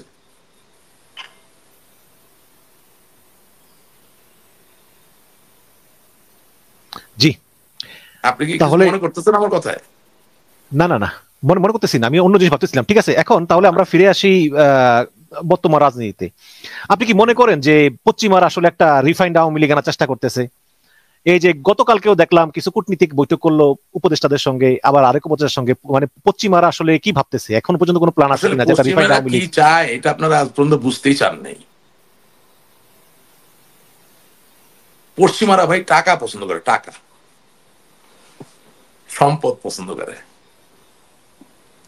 অর্থনীতিতে একটা যুগ আছে, ওইটাকে বলা হয় মার্কেন্টাইলিস্ট এরা। এই সময় এই Christopher Columbus, Vasco da Gama, হ্যাঁ, ক্যাপ্টেন কুক, তারা জাহাজ টাজ নিয়ে পৃথিবীর বিভিন্ন জায়গায় চলে যেত। যাইয়া ধরেন মশলা থেকে শুরু করে, স্বর্ণ আহরণ থেকে শুরু করে বিভিন্ন সম্পদ নিয়ে আসতো তাদের দেশের জন্য, নিজেরাও ইয়ে করতো এবং অন্যদের জন্য, মানে রাষ্ট্রের জন্য, অর্থাৎ তৎকালীন যে রাজা রানী বা সম্রাট সম্রাজ্ঞী ছিলেন তাদের জন্য, তাদেরও যে এনরিচমেন্টের যে জায়গাটা, এটা এনশিওর করতেন। ঠিক আছে না? তো এখন কথা হচ্ছে যে সর্বযুগে তো আর এইভাবে জাহাজ চালায় গিয়া, দাস বানাইয়া, চাবুক মাইরা, অস্ত্র মাইরা, দুর্গ বানাইয়া তো সম্পদ তৈরি করা যায় না। আধুনিক যুগে মানুষ একটু বোমা না ফুটিয়ে, গুলি না মেরে, তলোয়ার যুদ্ধ না করে, চাবুক না মেরেও অর্থ সম্পদ আহরণ করতে চায় এবং সম্পদের পর্বতে আরোহণ করতে চায়। পশ্চিমারাও তাই চায়। এখন ঘটনা হচ্ছে যে এটার ভাষা এক এক সময় এক এক রকম হয়। কখনো এর ভাষা হয় আমরা গণতন্ত্র চাই, কখনো এর ভাষা হয় আমরা মানবাধিকার চাই, কখনো এর ভাষা হয় আমরা বিশ্ব অর্থনীতি এবং বিশ্ব শান্তি রক্ষার্থে ভারসাম্য চাই। প্রবলেমটা হচ্ছে যে আমাদের দেশের রাজনীতিবিদরা they don't even know what the westerners want. এবং এটা এটা আপনি যদি আমাকে আওয়ামী লীগের কর্মী হিসাবে জিজ্ঞেস করেন, আমি এই জায়গাতে বেরিয়ে এসে কথাটা বলতে চাই ইন দ্য সেন্স এইভাবে, আপনি দেখেন Germany was battered by United States of America, by United Kingdom, and by USSR. Today's second Russia, right? Second world war. Right. Whereas Germany has prevailed as one of the largest economic powers of the world, working in hand to hand with United States of America and United Kingdom and all other countries of the world. Similarly, Japan was not only battered, it was devastated by United States of America. যেখানে Hiroshima নাগাসাকিতে পারমাণবিক বোমা ফেলে সম্রাট হিরোহিতোকে হাঁটুর মধ্যে বসায়া দিয়া আত্মসমর্পণ করাইয়া আজকে তারা জয়ী হয়েছিল, এবং সেখান থেকে ওই জাপান তার চিরশত্রুর সাথে হাত মিলাইয়া চলে চলে আজকে পৃথিবীর অন্যতম বিশাল অর্থনৈতিক শক্তি। So what I am trying to tell you ভাই ওখানে একটু বলেন তো, আমি যে আপনাকে এতক্ষণ ধরে যা বললাম, সেখানে পশ্চিমাদের ভাষা কি জাপান বুঝতে পেরেছিল? পশ্চিমাদের ভাষা কি জার্মানি বুঝতে পেরেছিল? বা চায়না, আপনি কি জানেন যে চৈনিক রক্ত বা কোরিয়ান রক্তকে জাপানিজরা দাসের রক্ত মনে করে? অথচ আজকে এটা জানতেন না? You don't know this? Okay. তো আজকে সাউথ কোরিয়া এবং চায়না জাপানের সাথে কতটুকু ব্যবসা করে আপনি মনে করেন? বিলিয়ন বিলিয়ন ডলারের। তাইলে ওরা কি জাপানিজদের ভাষা, জাপানিজরা কি চৈনিক এবং সাউথ কোরিয়ানদের ভাষা বুঝে? বোঝে। আমরা কি বুঝি? না, আমরা বুঝি না। আমরা আমাদের রেতরিক নিয়ে আসি। আপনি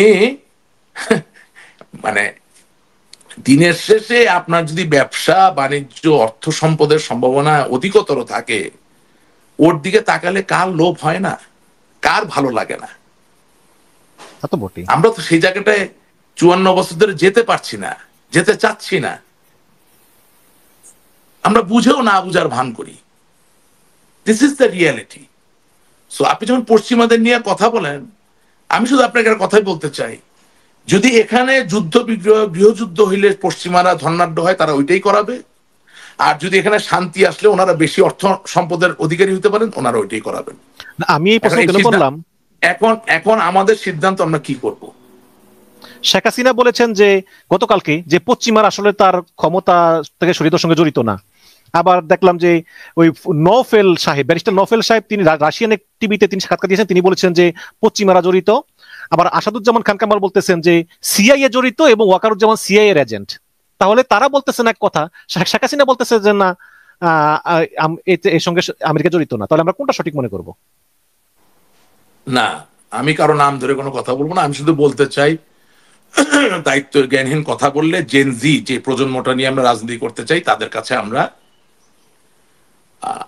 ছোট হয়ে যাব এবং আমাদের গ্রহণযোগ্যতা নষ্ট হয়ে যাবে।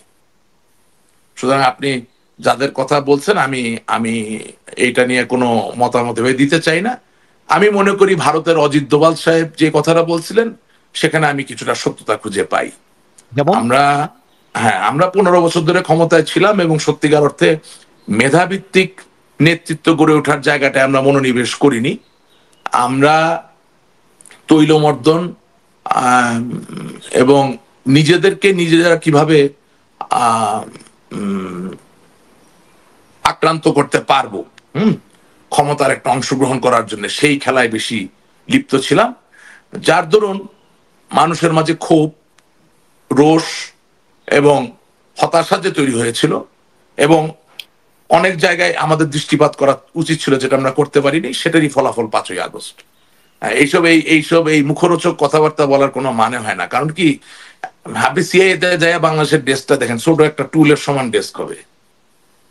এগুলো তো আমাদেরকে বলে লাভ নাই, বুঝছেন না কথাটা? আপনি কয় টাকার খেলোয়াড় আপনি, আর কয় টাকার সম্পদ আপনার কাছে আছেন, খায় দেয় কাজ নেই, সিআই আপনার নিয়ে বৈশা রাতের ঘুম নষ্ট করে বসে, এইসব ফালতু কথা বলার কোনো মানেই হয় না। হ্যাঁ, যখন যখন 5ই আগস্টের আন্দোলন তুঙ্গে চলে গেছে, যখন সবকিছু নিয়ন্ত্রণের বাইরে চলে গিয়েছে, তখন অবশ্যই অনেক দেশ হয়তো বা খুশি হয়েছে, যাদের আমাদের সাথে হিসাব নিকাশ মিল ছিল না, বা আমাদের পরিচালনার যে প্রক্রিয়া তার সাথে তাদের মনের মিল হচ্ছিল না, খুশি হয়েছেন। হয়তোবা একটু যেটাকে বাংলা ভাষায় বলা হয় বাতাস দেওয়া, সেটাও হয়তো বা ওনারা করেছেন। কিন্তু মানে যেই দেশের পিয়নের 400 কোটি টাকা আছে, সেই দেশে 350 কোটি টাকা ইউএস এইড খরচ করে বাংলাদেশের সরকারকে ফালাই দিবে, এটাতে ফালতু কথা আর কিছু হয়? এটা কোনো কথা হইলো? তাহলে এখন মানে আর উপায় কি? আসল শত্রুকে আমি, শুনেন, আসল শত্রুকে আমি জানি। আমি এগুলা গণমাধ্যমে বলতে পারবো না। অবশ্যই আপনি পলিটিশিয়ান, আপনার সব সব বলাও হয়তো সবসময় ঠিক হবে না। হ্যাঁ, মানে আমি যেই অবশ্যই, গল্প বা যেই ন্যারেটিভ দেওয়া হচ্ছে, এগুলোর কোনো মানেই হয় না। আর কিন্তু আর আসাদুজ্জামান খান কামাল সাহেব বারবার যে কথা বলতেছেন না, বা ওবায়দুল কাদের সাহেব যে সেনাবাহিনীকে নিয়ে কথা বলছে, এগুলো বলা ঠিক না কেন? আমি এইভাবে বলতে চাই কথাটা, যে প্রথম কথা হচ্ছে ওয়াকারুজ্জামান সাহেব একদম ডাইরেক্ট সেখানে আত্মীয়। তাইলে ওনাকে সেনা প্রধান বানাইছে কি কাজী মিশন? ওনাকে কি রাশেদ খান বানিয়েছে? না, এটা তো যারা ক্ষমতায় ছিলেন তারা বুঝে শুনে বানিয়েছেন, হয়তো হিসাবে না মিলতে পারে। কিন্তু তারপরে একটা কথা বলি, 612 জন যে রাজনৈতিক ব্যক্তি বিভিন্ন ক্যান্টনমেন্টে আশ্রয় নিলেন, সেটা কি আনসারের ক্যান্টনমেন্ট নাকি সেনাবাহিনীর ক্যান্টনমেন্ট? সেখানে তারা জায়গা সেনাবাহিনীর। নিলেন কেমনে? তারা সশরীরে বেঁচে গেলেন কিভাবে? সুতরাং সবসময় সব বাহিনী সব সংগঠন একদম আপনার মনের, আপনি যেভাবে চাবেন আপনার বাড়ির কাজের লোকের মতো কাজ করবে, এটা মনে করার কোনো কারণ নাই। এটাই তো আমাদের বিপদের কারণ হয়ে গেছে, যে আমরা আসলে কারো কাছ থেকে কোনো কথাই শুনতেছিলাম না, আমাদের যা মনে হচ্ছিল ওইটাই করতে হবে। এইসব এই একরকমের জন্য তো আমরা আজকে এই জায়গায়। হ্যাঁ, তো ওগুলোর ভিতরে যাওয়ার দরকার নেই। আমরা যেই ভাষায় এখনো কথা বলতেছি, আপনি মনে করেন এটা কোনো রাজনৈতিক ভাষা? শোনা না, বঙ্গবন্ধুকে আপনি জীবন অস্বীকার করতে পারবেন না, যত মুরাল ভাঙেন, যত মূর্তি ভাঙেন, যা পারেন করেন, এই নাম মুছবে না। কেন মুছবে না? কারণ অস্বীকার করতে পারবেন না, অপছন্দ করতে পারবেন না, অস্বীকার করতে পারবেন না। না না না, এটা আপনার অপছন্দ করা। আমি বঙ্গবন্ধুকে যে জায়গা থেকে দেখি, সেখানে আপনি অপছন্দ করলে কি যায় আসে? কি যায় আসে? আপনি বাংলাদেশের পাসপোর্ট নিয়ে ইংল্যান্ডে আসছেন, এখন আপনি বঙ্গবন্ধুরে পছন্দ করেন না, ওতে বঙ্গবন্ধুরে বা কি যায় আসে আর বাংলাদেশের বা কি যায় আসে? কিন্তু ওই যে বললাম পাসপোর্টই অস্বীকার করতে পারবো না, কারণ না না, জন্মের আমি কি সঙ্গে তার বলি, নাম আপনি আছে। আপনি আমার কথাটা বুঝেন নাই তো। আমি কি বলতে, আবার বলতেছি, আপনি কথাটা বোঝার চেষ্টা করেন আমি কি বলি। আমি যেটা বলি, কিছু মানুষ পছন্দ অপছন্দের ঊর্ধ্বে উঠে যায়, ঠিক আছে? ঐতিহাসিক কিছু মানুষ তাকে পছন্দ আর অপছন্দ করা কিছু তাদের যায় আসে না ভাই। গৌতম বুদ্ধ দুনিয়ায় আইসা হিন্দুদের যে কাস্ট সিস্টেম, সেটার বিরুদ্ধে একটা নতুন ধর্ম প্রচলন করছেন। হ্যাঁ, এখন আপনি এর পছন্দ করেন আর না করেন, তাতে তার কি যায় আসে? এগুলা এগুলা এগুলা হচ্ছে ফিউটাইল আলাপ। বঙ্গবন্ধু আপনাকে বাংলাদেশ দিয়ে দিছে, এখন আপনি এত বড় অর্বাচীনের অর্বাচীন যে ওই স্বাধীন দেশে বসে আপনি বঙ্গবন্ধুকে পছন্দ করেন না। ভেরি গুড, বাজাও তালি, আলহামদুলিল্লাহ, গুড। এটা তো একটা লোক যে নির্বোধ হয় সেটা একটা প্রমাণ। তো একটা নির্বোধ লোককে নিয়ে তো আর আমরা চিন্তা করবো না। বাংলাদেশ তো হয়ে গেছে, আপনি বাংলাদেশকে আর জীবনও পাকিস্তান বানাইতে পারবেন না। ইটস নট চেঞ্জিং, সম্ভব না। লাল সবুজের পতাকা আপনি চেঞ্জ করতে পারবেন না। এবং জামাতে ইসলামীর যে এজেন্ডা, আমি আপনার কাছে বলে একদম নির্মোহভাবে বলে দিচ্ছি, ওই এজেন্ডা জীবনও বাস্তবায়িত হবে না। বিকজ দিনের শেষে বিএনপি আওয়ামী লীগের ভিতরে যত গন্ডগোলই থাকুক, বিএনপি আওয়ামী লীগের ভিতরে যত সংঘাতই থাকুক, বেগম খালেদা জিয়া জননেত্রী শেখ হাসিনার ভিতরে যতই ভুল বোঝাবুঝি থাকুক, তারেক জিয়া সাহেবের সাথে যতই যা কিছু থাকুক, তারপরেও এই লেয়ারের নিচে যখন চলে আসছেন, প্রত্যেকটা লোক বাংলাদেশে বিশ্বাস করে। এই লেয়ারের নিচে যখন চলে আসছেন, প্রত্যেকটা লোক বাংলাদেশের স্বাধীনতা ইতিহাসে বিশ্বাস করে। এই লেয়ারের নিচে যখন চলে আসছেন, প্রত্যেকটা লোক বঙ্গবন্ধু এই দেশের স্বাধীনতার স্থপতি, জাতির পিতা। হ্যাঁ, বিএনপি জন্য মেজর জেনারেল জিয়া রহমান জাতির ঘোষক, সরি স্বাধীনতার ঘোষক, এটা বিশ্বাস করে। সুতরাং এই দুই ফোর্সের সাথে ফাইট করে আপনি একদম বাংলাদেশের ইতিহাস চেঞ্জ করে ফেলবেন, আমি দুঃখিত, এটা হতে যাচ্ছে না। অনেক কিছু করতে পারবেন, মুরাল টুরাল মূর্তি টুর্তি ভাঙতে পারবেন, আমার বঙ্গবন্ধুর মূর্তির উপর হয়তো পেশাবও করতে পারবেন। এর থেকে আপনি একটা খুবই বিশ্রী রকম সন্তুষ্টিও খুঁজে পেতে পারেন। হ্যাঁ, কিন্তু তা দিয়ে কোনো কিছু পরিবর্তিত হবে না। আর তার থেকেও বড় কথা কি, যে লেখাপড়া, জ্ঞান বিজ্ঞান, এর তো আসলে কোনো বিকল্প নাই, পৃথিবীতে কোনোদিনও হবে না। 1971 সালের আগে যখনই বাঙালির ইতিহাস ঘাটতে, বাঙালি কোনো যুবক বা যুবতী, তরুণ বা তরুণী, কিশোর বা কিশোরী যখন ঘাটতে যাবে তথ্য প্রযুক্তির যুগে, তখন বঙ্গবন্ধু ছাড়া আর কারো ছবি পাওয়া আসলে কঠিন। সুতরাং আপনি এটা বুঝবেন কিভাবে? গুগলের কয় জায়গায় গিয়ে আপনি মোসার রিকোয়েস্ট পাঠাবেন? ইউটিউবের কয় জায়গায় গিয়ে আপনি ডিলিট করার কথা বলবেন? কি করবেন? আপনি কোন সিবিএস চ্যানেল, কোন এবিসি চ্যানেল, কোন বিবিসি, রাশিয়ার প্রাবদা, কোথায় গিয়ে কোন রেকর্ড আপনি মুছতে পারবেন? অসম্ভব, পারবেন না। 1971 সালে স্বাধীনতা যুদ্ধ চলাকালীন সময় ইয়াহিয়া খানের বক্তৃতায় শেখ মুজিবুর রহমান ছাড়া অন্য কোনো নাম কি উনি আউড়িয়েছেন? আপনি ওই বক্তৃতা মুছবেন কিভাবে? নাই আপনার ক্ষমতা।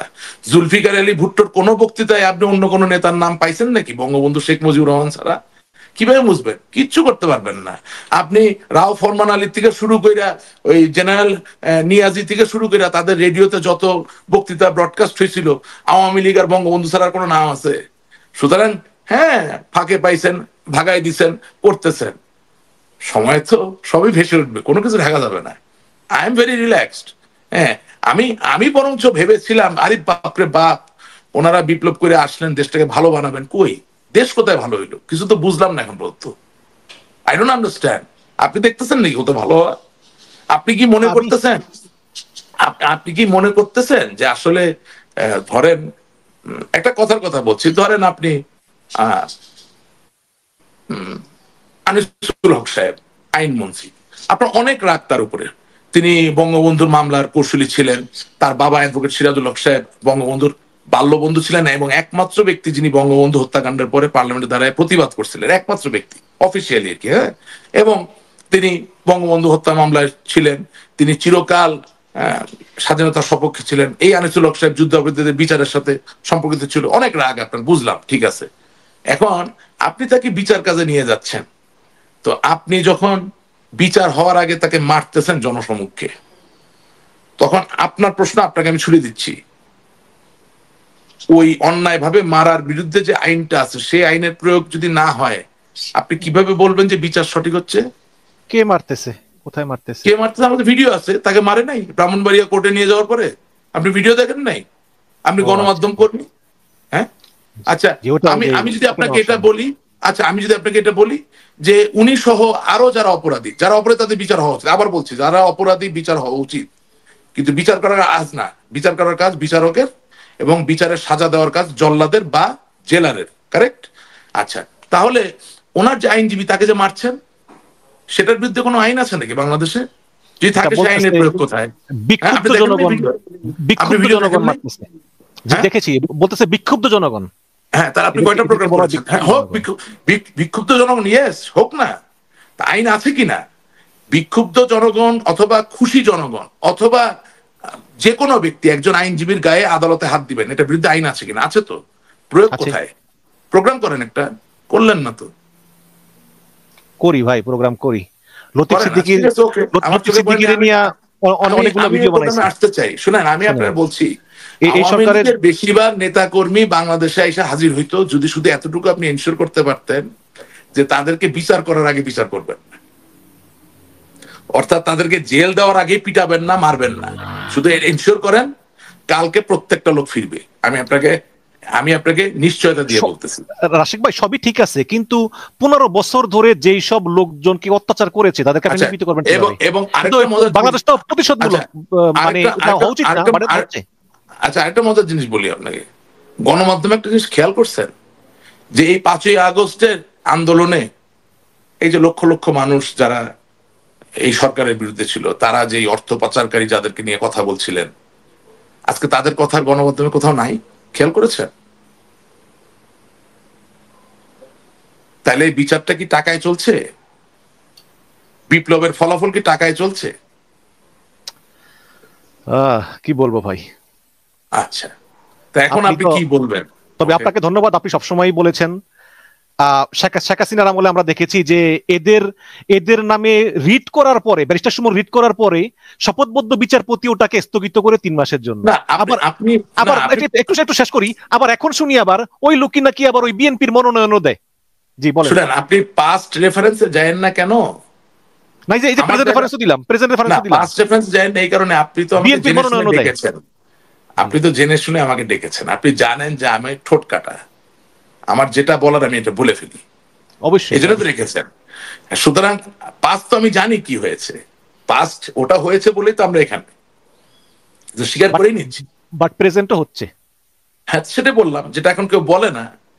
আমি তো বললাম আপনি ডাকেন না কাউকে, যে আমাদের বিরুদ্ধে ছিল তাকে ডাইকা বলেন, কোরআন শরীফ হাতে নিয়ে বলেন যে আপনি সঠিক ন্যায় পরায়ণ কাজটা করেছেন ওই জুলাই বিপ্লবের শহীদদের প্রতি।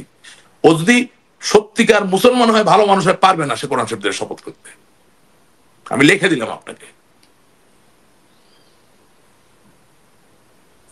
আপনি নিজে চোর, নিজের ডাইকাই থুয়ে আপনি আরেকজনকে বলতেছেন আপনার পাশের থেকে চোর সরান, এটা কিভাবে হবে?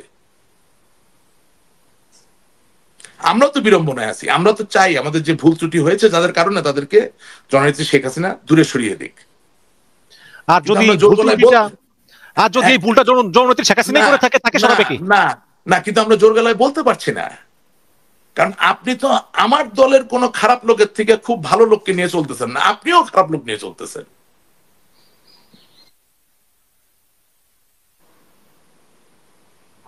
এটা তো রাজনীতি, এটা তো বাস্তব ধর্মী একটা ব্যাপার, হ্যাঁ, এটা তো নাটক বা সিনেমা না। সুতরাং আমি যে বলবো নেত্রীকে জোর কইরা যে আমি তো আপনার ছেলের মতো, হ্যাঁ, আমার পরিবার, আমার বাপ তার রক্ত পানি করে ফেলছে আপনার জন্য, আপনি খারাপ লোক বাদ দেন, আপনি বলবেন কিভাবে?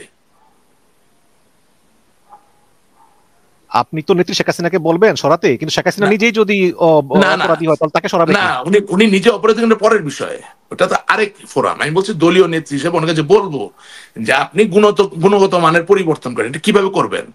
যখন আপনার বিপক্ষ শক্তিতে গুণগত মানের দিক থেকে ভালো লোক আছে। তাই কি আপনি কি তাই দেখতে পাচ্ছেন? আপনাকে তো প্রশ্ন করলাম, উত্তর দিতে পারলেন না, তো একটু দীর্ঘশ্বাস ফেললেন। দিস না, ইজ দ্য রিয়ালিটি। আমি আশাবাদী, দিস ইজ দ্য আমাদের রিয়ালিটি বিকজ আমাদের অনেক বিকজ দূর যেতে হবে। আমি আপনাকে বলছি যে গত 54 বছর ধরে যারা সবচেয়ে বড় অর্থ পাচারকারী ছিলেন, তারা এখনো শীর্ষ অর্থ পাচারকারী। তাহলে শুধু দলের ব্যানার পরিবর্তন হবে, পতাকায় পরিবর্তন হবে, চেহারায় পরিবর্তন হবে, কিন্তু কাজে পরিবর্তন হবে না, এটা কেন?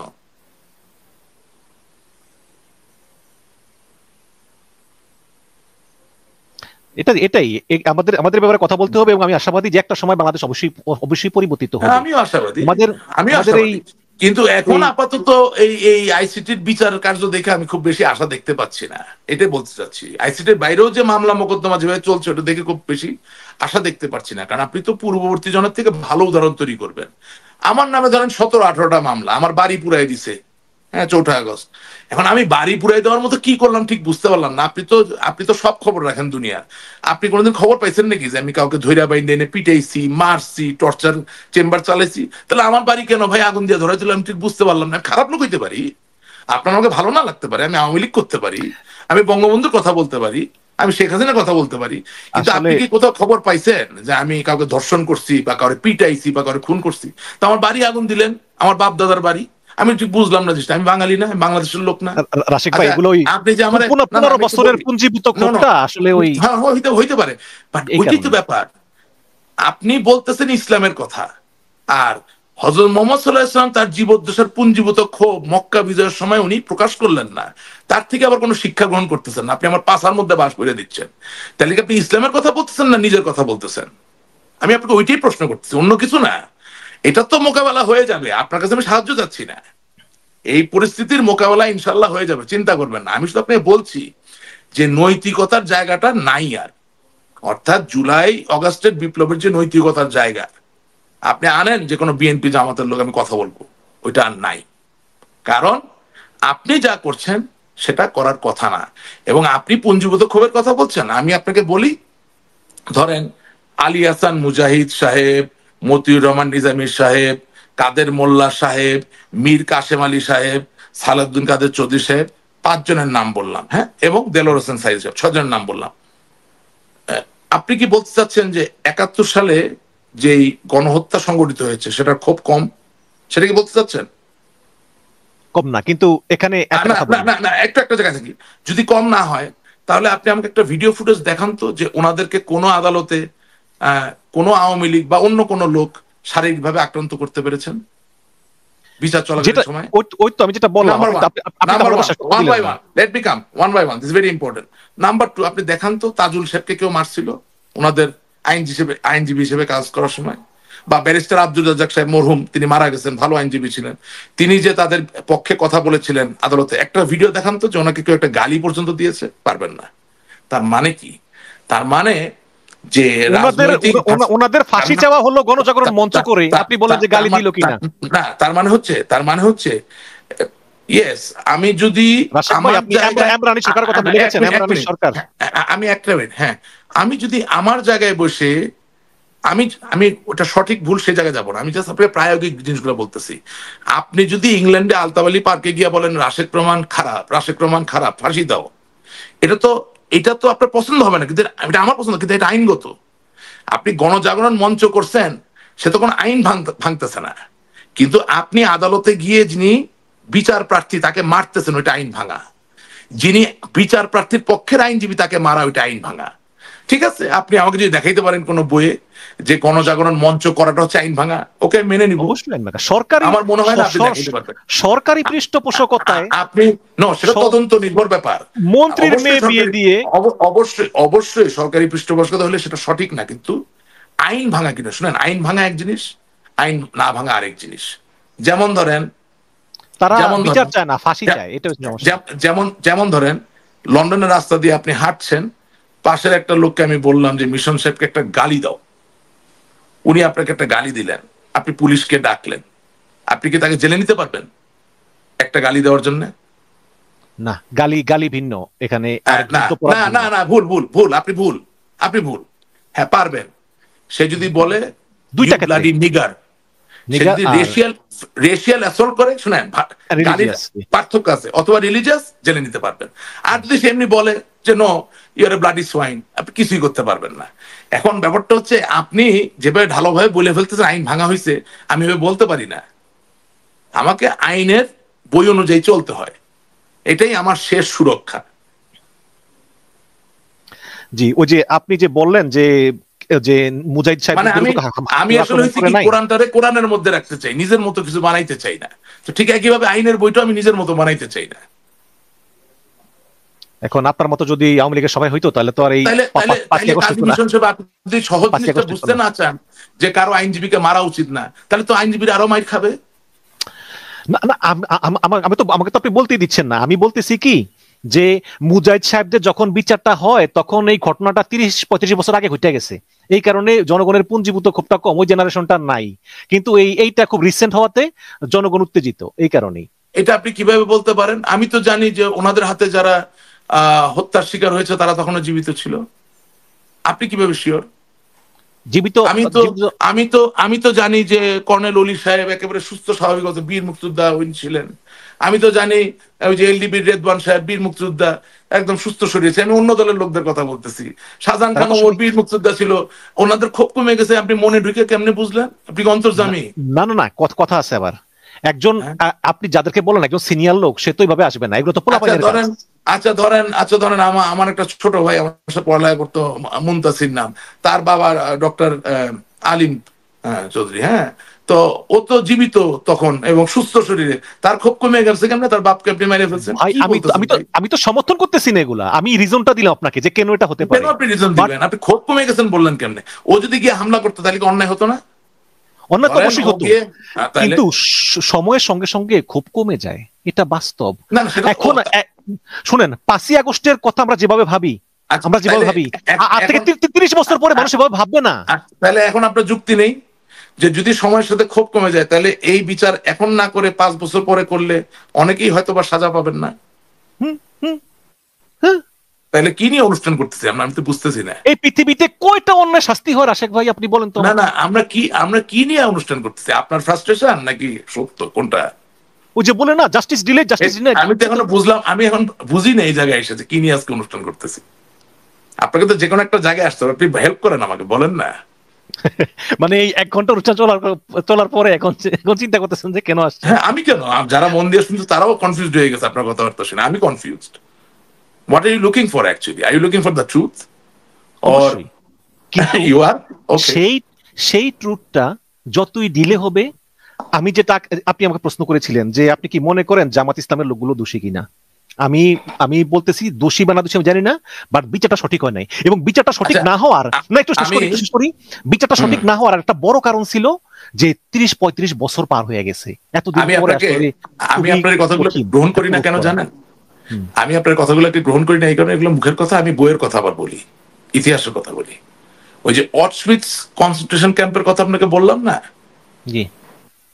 সেটার যারা কারারক্ষী এবং কারা কর্মকর্তা ছিলেন তাদেরকে আর্জেন্টিনা থেকে ধরে নিয়ে আসা হয়েছিল যখন তাদের বয়স হচ্ছে 92, এবং বিচার করে ঝুলিয়ে দেওয়া হয়েছে, আপনি জানেন? তার মানে 1945 সালে শেষ হয়ে যাওয়া যে যুদ্ধ, সেই যুদ্ধের বিচার হয়েছে 2011 সালে এসে। আপনার কথা আমার কাছে গ্রহণযোগ্য নয়। যে কোনো সত্য, যে কোনো অপরাধের বিচার 1000 বছর পরে হলেও করা যাবে। বিচার কার্য, বিচার প্রক্রিয়া এবং তার সাক্ষী জাবুত সঠিক আছে কিনা সেটার সাক্ষী উপরে নির্ভর প্রমাণগুলো করেই। সময়ের সঙ্গে হ্যাঁ, সঙ্গে ইয়ে হয়ে যায়, সাক্ষী এখন প্রমাণগুলো এখন সময়ের সঙ্গে সমস্যা সঙ্গে হ্যাঁ ইয়ে হয়। হয়ে যায়। এইগুলো হচ্ছে এই যে চ্যালেঞ্জেস, বলতে পারি। এটাকে বলা হয় চ্যালেঞ্জ, এটাকে বলা হয় চ্যালেঞ্জ। কিন্তু এটা একেবারে উধাও হয়ে যায় তা না, ইটস এ চ্যালেঞ্জ। যারা এই চ্যালেঞ্জ উতরিয়ে যেতে পারে তারা বিচারটা করতে পারে।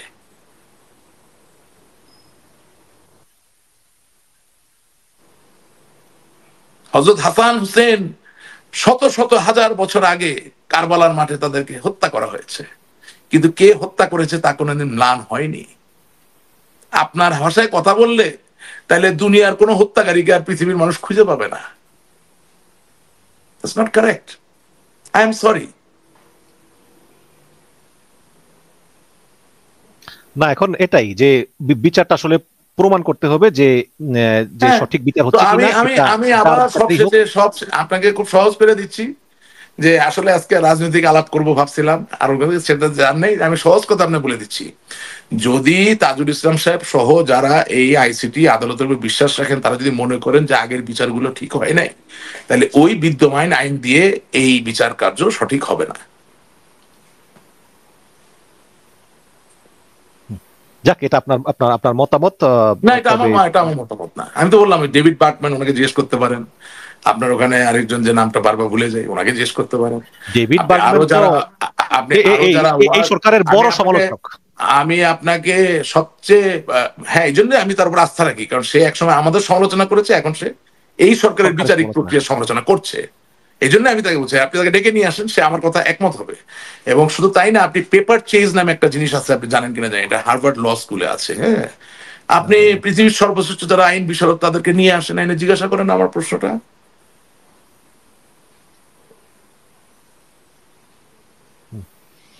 যাই হোক, আমরা আশা করব শেখ হাসিনা ন্যায় বিচার পাবেন, এবং এই রায় হওয়ার পরে আবার তার আপিলেরও সুযোগ আছে। আপনি ওগুলাতে না যায় সোজা কথা বলেন, আপনি আশা করেন যে বাংলাদেশ যাতে ন্যায় বিচার পায়, ওইটার মধ্যে যান। অবশ্যই এটা আমাদের, হ্যাঁ, অবশ্যই এটা তো আমাদের তো শেখ কামনা হাসিনা থাকবে। বাংলাদেশের অংশ। আপনিও যুক্তরাজ্যের নাগরিক হলেও তো দ্বৈত নাগরিকত্ব আপনার আছে, আপনি একটা বাংলাদেশের নাগরিক ছিলেন।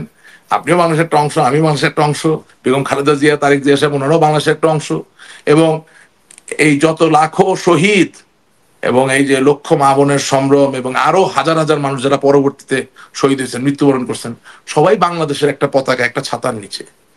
বাংলাদেশ সুবিচার পাইলে মনে করেন সব ঠিক হয়ে যাবে। সমস্যা হচ্ছে আমরা বাংলাদেশের কথা চিন্তা করে তো করছি না। কিন্তু কিন্তু সেই আমরা তো এই ভুলগুলা সুবিচারটা কি? করছি, শুনেন, আমরা এই ভুলগুলা করছি। আমরা 15 বছরে কি যে করলাম ভাই, বিশ্বাস করেন। এগুলো বলতে তো অসুবিধা নাই, আমার কথা আমার আমার দলের লোকরা আমার উপর মন খারাপ করবে, কিন্তু মন খারাপ করলে সত্য কথাটা বলতে হবে। রাজনীতিতে কোনো এক্সট্রিম কিছু করা যায় না। হ্যাঁ, আমার নেত্রী আমাকে বলছে অনেকবার ব্যক্তিগতভাবে যে রাজনীতি কখনো এক্সট্রিম কিছু করা যায় না। আমাদের বয়স কম না, আমরা রাগলে বেশি রেগে যাই, উত্তেজিত হলে বেশি। আমাকে আমার নেত্রী নিজেই বলছে যে রাজনীতি এক্সট্রিম, কিন্তু কিভাবে জানি ওনাকে দিয়ে এক্সট্রিম কাজ কিছু করাই ফেলছে। আপনি তো হ্যাঁ, হাজার হাজার টকশো করেছেন, মানে হ্যাঁ, আমি না না এত বললাম টকশো তো। করা আমি কম লোকই দেখেছি। না না, আমি তো আপনার কাছে স্বীকার করে কথাটা বলছি, আমরা এক্সট্রিম কিছু কাজ করে ফেলছি। কি মানে মেজর জেনারেল জিয়াউর রহমানের মুক্তিযুদ্ধের খেতাব কেড়ে নিব, কি কয় না কয়, মানে এগুলো পাগল হয়ে গেছে, পুরো ক্রেজি। কেন কেন আপনি বঙ্গবন্ধু যে খেতাব দিয়ে গেছে, কেন আপনি এটা কেড়ে নিবেন? কি আপনার হয়েছে? আপনি পাগল হয়ে গেছেন? হ্যাঁ, আপনি দুর্নীতির মামলা করবেন, ঠিক আছে করেন, দুর্নীতির মামলা চলবে। বাসা বাড়ি ভাঙতেছেন, কি করতেছেন না করতেছেন, মানে আমরা যে কি করলাম আসলে ঠিক নেই। কারণ হচ্ছে কি, শত্রুতাগুলো চিরস্থায়ী হয়ে যাওয়ার কারণে, ওই যে আপনাকে বললাম যে প্রথম টায়ারের নিচে আওয়ামী লীগ এবং বিএনপির সবাই স্বাধীনতাই বিশ্বাস করে। কারণ বিএনপিরও তো উপায় নেই। মুক্তিযোদ্ধা জিয়াউর রহমানের যদি বিশ্বাস তা না রাখে, তাহলে বিএনপি হইলো কিভাবে? কোনো উপায় নেই। সুতরাং সেই জায়গা থেকে আমরা নিজেদের ভিতরে ব্যবধান এত বেশি বাড়ায় ফেললাম যে আজকে একটা বিশাল বড় মৌলবাদী শক্তি মনে হচ্ছে যে আমাদের ঘাড়ে চেপে বসতেছে, বাট শেষ পর্যন্ত হবে না। বাট বললাম আর কি, মানে এটা আপাতত সকলের জন্য খুব দুঃখ এবং কষ্টের বিষয়। এটা এটা কোনো কথা? দেখেন, গতকালকে আমি দেখলাম, মনের কথা বলতেছি ভাই আপনাকে, হ্যাঁ, কিছু মনে করেন না। গতকালকে দেখি যে রমনায় রেসকোর্স ময়দানে এই যে নিয়াজি যে সই করতেছে আত্মসমর্পণের এইটা একজন ভাঙতেছে। আচ্ছা, এটা নিয়ে না হয় অনেক বিতর্ক আছে যে আতঙ্কনী ওসমান হিসেবের কাছে কেন আত্মসমর্পণ করে নাই। আচ্ছা ঠিক আছে, এটা তো বিতর্ক আছে, কিন্তু বাংলাদেশ তো স্বাধীন হয়েছে, পাকিস্তানি সৈন্যবাহিনী আত্মসমর্পণ করছে, এটা তো আর মিথ্যা না, তাই না? এটা তো মিথ্যা না, জি। আচ্ছা তাইলে বলেন তো, এটা কি মেজর জেনারেল জিয়াউর রহমানের অর্জন না? এটা কি তারেক জিয়ার বাবার অর্জন না? এখন বৈশা বসে উনি দেখতেছে মুরাল ভাঙতেছে, আরে আপনার আব্বার অর্জন ভাঙতেছে, আপনি কিছু করেন না। আশ্চর্য ঘটনা। এই যে এখন ওনারা বলে যে আচ্ছা শেখ আচ্ছা হাসিনা তার বাবার এত ইউজ করছে, বাবার নাম, এই জন্য শেখ আচ্ছা হাসিনা প্রতি মানুষের। না না, ওখানে তো বঙ্গবন্ধু ছবি নাই, আরে যেটা ভাঙতেছে ওই জন্য তো আপনাকে বললাম, বুঝে ওই শুনে যে কথা বলুন। না, একটা দেখলাম না বাংলাদেশে শেখ মুজিবের ওই যে ওইটা আঙ্গুর হোক, তর্জন। ওইটা নিয়ে বলবো তো। আমি যেটা বলি আপনি শুনেন না ভাই, আমি তো বলার জন্য বলতেছি না, তেল মারতে আসেনি আমি এখানে। আপনাকে যেটা আসছি সত্যতা বলতেছি, আপনি যেটা ফিল করেন না কেন। 7 জন বীর শ্রেষ্ঠ, তার মধ্যে কয়েকজন বীর শ্রেষ্ঠ কিন্তু মেজর জেনারেল জিয়াউর রহমানের সেক্টরেই শহীদ হয়েছে। তাহলে এখন যদি ওই বিশ্ব মূর্তি ভাঙে ফেলে, আর আমার তারেক ভাইয়া বা তারেক সাহেব যেভাবে বলেন, বা তারেক রহমান সাহেব, উনি বসে বসে দেখতেছে, তাহলে ওনার বাবার অর্জনটা ছোট হলো না? মানে আমি ঠিক আমি বুঝতেছি না আসলে জিনিসটা, আমি বুঝছেন? তো ক্ষমতায় নাই, আমি লন্ডনে, আমি কি করব? আমি তো এখনো ক্ষমতায় আসি নাই। না, আমার মনে হয় এটা আপনি খামাকা বলার জন্য কথাটা বললেন, কিছু বাতুলতা থাকে না, এটাও একটা কথা বললেন, এটা কোনো মানে আছে এসব কথা? আপনার কিছু করার দরকার নেই, তা আপনি মুখ দিয়ে বলবেন যে না বীরশ্রেষ্ঠর মূর্তিতে হাত পড়বে কেন? আপনি মুখ দিয়ে বলবেন, আপনি রাজনীতিবিদ, আপনাকে যুদ্ধ এটা করতে বললে যদি বলছেন। এটা বললে যদি ভোট কমে যায়? ওই তো, ওইটাই তো বললাম যে বাংলাদেশকে নিয়ে যখন মানুষ চিন্তা করবে, তখন তার আপনাকে এসব কথা বলা লাগবে না, আমি ওইটাই আপনাকে বলতে চাচ্ছি। এবং মজার বিষয় দেখেন, আমাদের 15 বছরের ব্যাপারে একটা কথা বলি। ঢাকা বিশ্ববিদ্যালয়ের ছাত্রলীগের নেতা ছিল, নাম হচ্ছে Sheikh Abdullah. Is a very very gifted talented boy, খুব লেখাপড়া জানা, ভালো ছেলে, বিনয়ী ছেলে। আমার এখনো মনে আছে, আমি একবার আমার মেয়েকে নিয়ে বইমেলায় গিয়েছিলাম, নিজেদেরই জিনিস, কিন্তু ও একদম সারাদিন থেকে আমাকে আর আমার ছোট মেয়েটাকে নিয়ে বইমেলা ঘুরলো, হ্যাঁ, ঘোড়াগাড়ি, ঐতিহ্যবাহী যে পুরান ঢাকার ঘোড়াগাড়ি আমার মেয়েকে চড়ালাম। তো শেখ আবদুল্লাহ আজকে ফেসবুকে একটা লেখা লিখছে এবং আমাকে ওইটা ধাক্কা দিছে, বুঝলেন? হুম। ওই মিশরের নাসেরকে যে হত্যা করলো, হ্যাঁ, তাকে যখন গ্রেপ্তার করা হইলে, করার পরে যখন জিজ্ঞেস করা হলো, আচ্ছা তুমি ওনাকে হত্যা করলা কেন, তখন সে বলতেছে উনি সেকুলার, এই জন্য হত্যা করছি। তো তখন তাকে জিজ্ঞেস করলো যে সেকুলার মানে কি, বলে এটা আমি জানি না। বুঝছেন তার মানে কি? তার মানে হচ্ছে ঘৃণার সৃষ্টি হয় অজ্ঞানতা, অশিক্ষা থেকে, অসভ্যতার থেকে। 15 বছরে যদি আমরা শিক্ষা এবং জ্ঞানের জায়গায় প্রচুর পরিমাণে ভালো কাজ করতাম, তাইলে আজকে পুরো দেশে এখন যে ঘৃণার ছড়াছড়ি আপনি দেখতে পাচ্ছেন, সেটা হয়তো বা থাকতো না।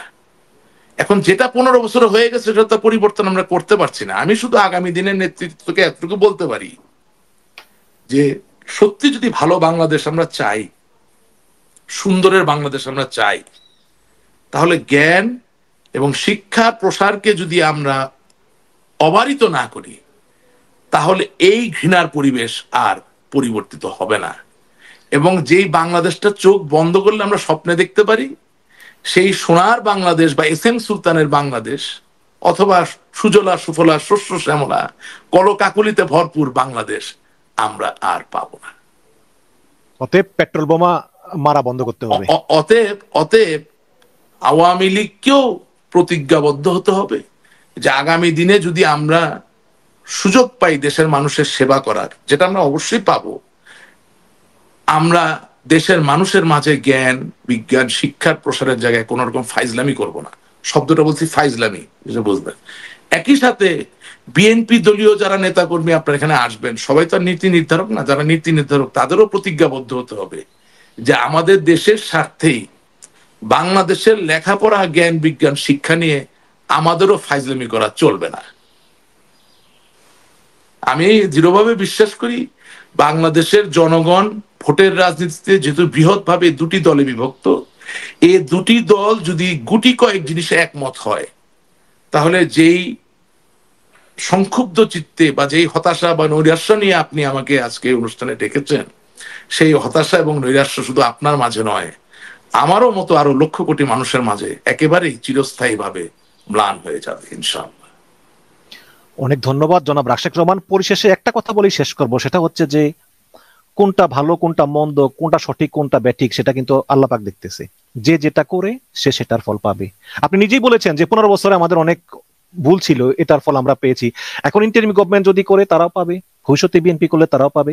ইতিহাস বারবার ফিরে আসে, কিন্তু যে মনে রাখে না তার পরিণতি হয় নির্মম, যেটা আহ হয়েছে। এবং ইতিহাস কিন্তু চেঞ্জ করা যায় না। আওয়ামী লীগ যতই বলুক যে আমরা জুলাইতে দায়ী না, আমরা জুলাইয়ের জন্য দায়ী না, জামাত যতই বলুক, জামাত আওয়ামী লীগ দায়ী না, জামাত আওয়ামী লীগ দল হিসেবে অবশ্যই দায়ী না। আওয়ামী লীগের যাই হোক, কোথাও কোনো আদর্শ, কোনো কার্যক্রমে মানুষের বিরুদ্ধে থাকার কোনো সুযোগই নেই। তারপরে আওয়ামী লীগ কোনোভাবে দায়ী না। শেষ করি, জামাত আপনারা যে নেতা কর্মীগুলোকে ধরে ধরে মারতেছেন, ওরা দায়ী না। জামাত যতই বলুক যে তারা 71-এর জন্য দায়ী না বলে, কিন্তু আবার বিএনপি যদি বলে যে আমরা তো 21 আগস্ট গ্রেনেড হামলা কথা জানি না। জামাতের দলীয় অবস্থান পাকিস্তানের পক্ষে ছিল, তো একদম অফিসিয়ালি।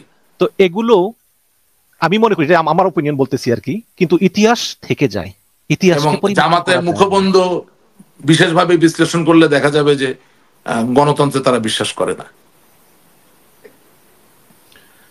এখনো তো চান্স পায় না, একবার রাষ্ট্র ক্ষমতায় আসলে দেখা যাবে কতটুকু বিশ্বাস করে না করে। বাট আপনার কথা না, সত্য হতেও পারে। সেটা রাজনীতিতে এই ভাষায় তো কেউ কথা বলে না। ব্যাপারটা হচ্ছে আমি তো রাজনৈতিক দলকে বিশ্লেষণ করলে তার যে আদর্শিক জায়গা সেটা দিয়ে বিশ্লেষণ করব। জি, এটা তো জুয়া খেলা না যে উনি আসলে আমি দেখবো কি হয়। No, it's not like that. অনেক ধন্যবাদ জনাব রাশেক রহমান। যদি নিকট ভবিষ্যতে আপনাকে আবারও পাই তাহলে কৃতজ্ঞতা বোধ করব। আমি কৃতজ্ঞ, আপনি আমাকে ডেকেছেন এবং মোটামুটি নির্বিঘ্নে অনেক কথা বলতে দিয়েছেন। আমি যদি আমার জায়গা থেকে কোনোভাবে আপনাকে কোনো জায়গায় কষ্ট দিয়ে থাকি, আই বেগ ইউর পার্ডন, আমি দুঃখিত। কিন্তু আমি একটা দলের কর্মী শুধু নই, আমি বাংলাদেশে বিশ্বাসী একজন মানুষ। সুতরাং আমার কাছে যেটা সত্য মনে হয় সেটা আমাকে বলতে হবে। এবং আমি সত্যি খুব কৃতজ্ঞ আপনি আমাকে নির্বিঘ্নে চিত্তে কথা বলতে দিয়েছেন, এবং নিশ্চয়ই আবারও দেখা হবে। এবং আপনি ভালো অবশ্যই আমিও থাকবেন। চাই যে মন থেকে যেটা বিশ্বাস করেন সেটা ভুল হতে পারে, কিন্তু মন থেকে যেটা একদমই তাই। বিশ্বাস করেন সেটা বলতে হবে। এবং আমি সবসময় একটা কথা বলি যে আমাদের বয়স এখন 50-এর উপরে, সুতরাং আমরা ওই মানে মানে কোন আশায় বা কার ভয়ে কোন কথা আমরা বলবো না। আমি ভুল না, হতে পারি, বা যেটা আমি আমি বিশ্বাস আমার করি বয়স না সেটাই বলে বলবো। বলি যে আমি এখনো 50 হয় নাই, আমি এখনো যুবক। জি, মানে বললাম আর কি যে কাছাকাছি যেতে বেশি সময় নেই আর কি, হয়ে যাবো লং আর কি ওয়ে টু গো, অ্যারাউন্ড। ইনশাআল্লাহ। ইনশাল্লাহ। তো ভালো থাকবেন, এবং দর্শক আপনারা যারা দেখেছেন, যারা বসে দেখবেন, সবাইকে ধন্যবাদ। এবং জনাব রাশেক রহমান, আপনাকে অনেক ধন্যবাদ আমাদের সঙ্গে অংশগ্রহণ করার অনেক জন্য। ধন্যবাদ, ভালো থাকবেন, সালাম আলাইকুম।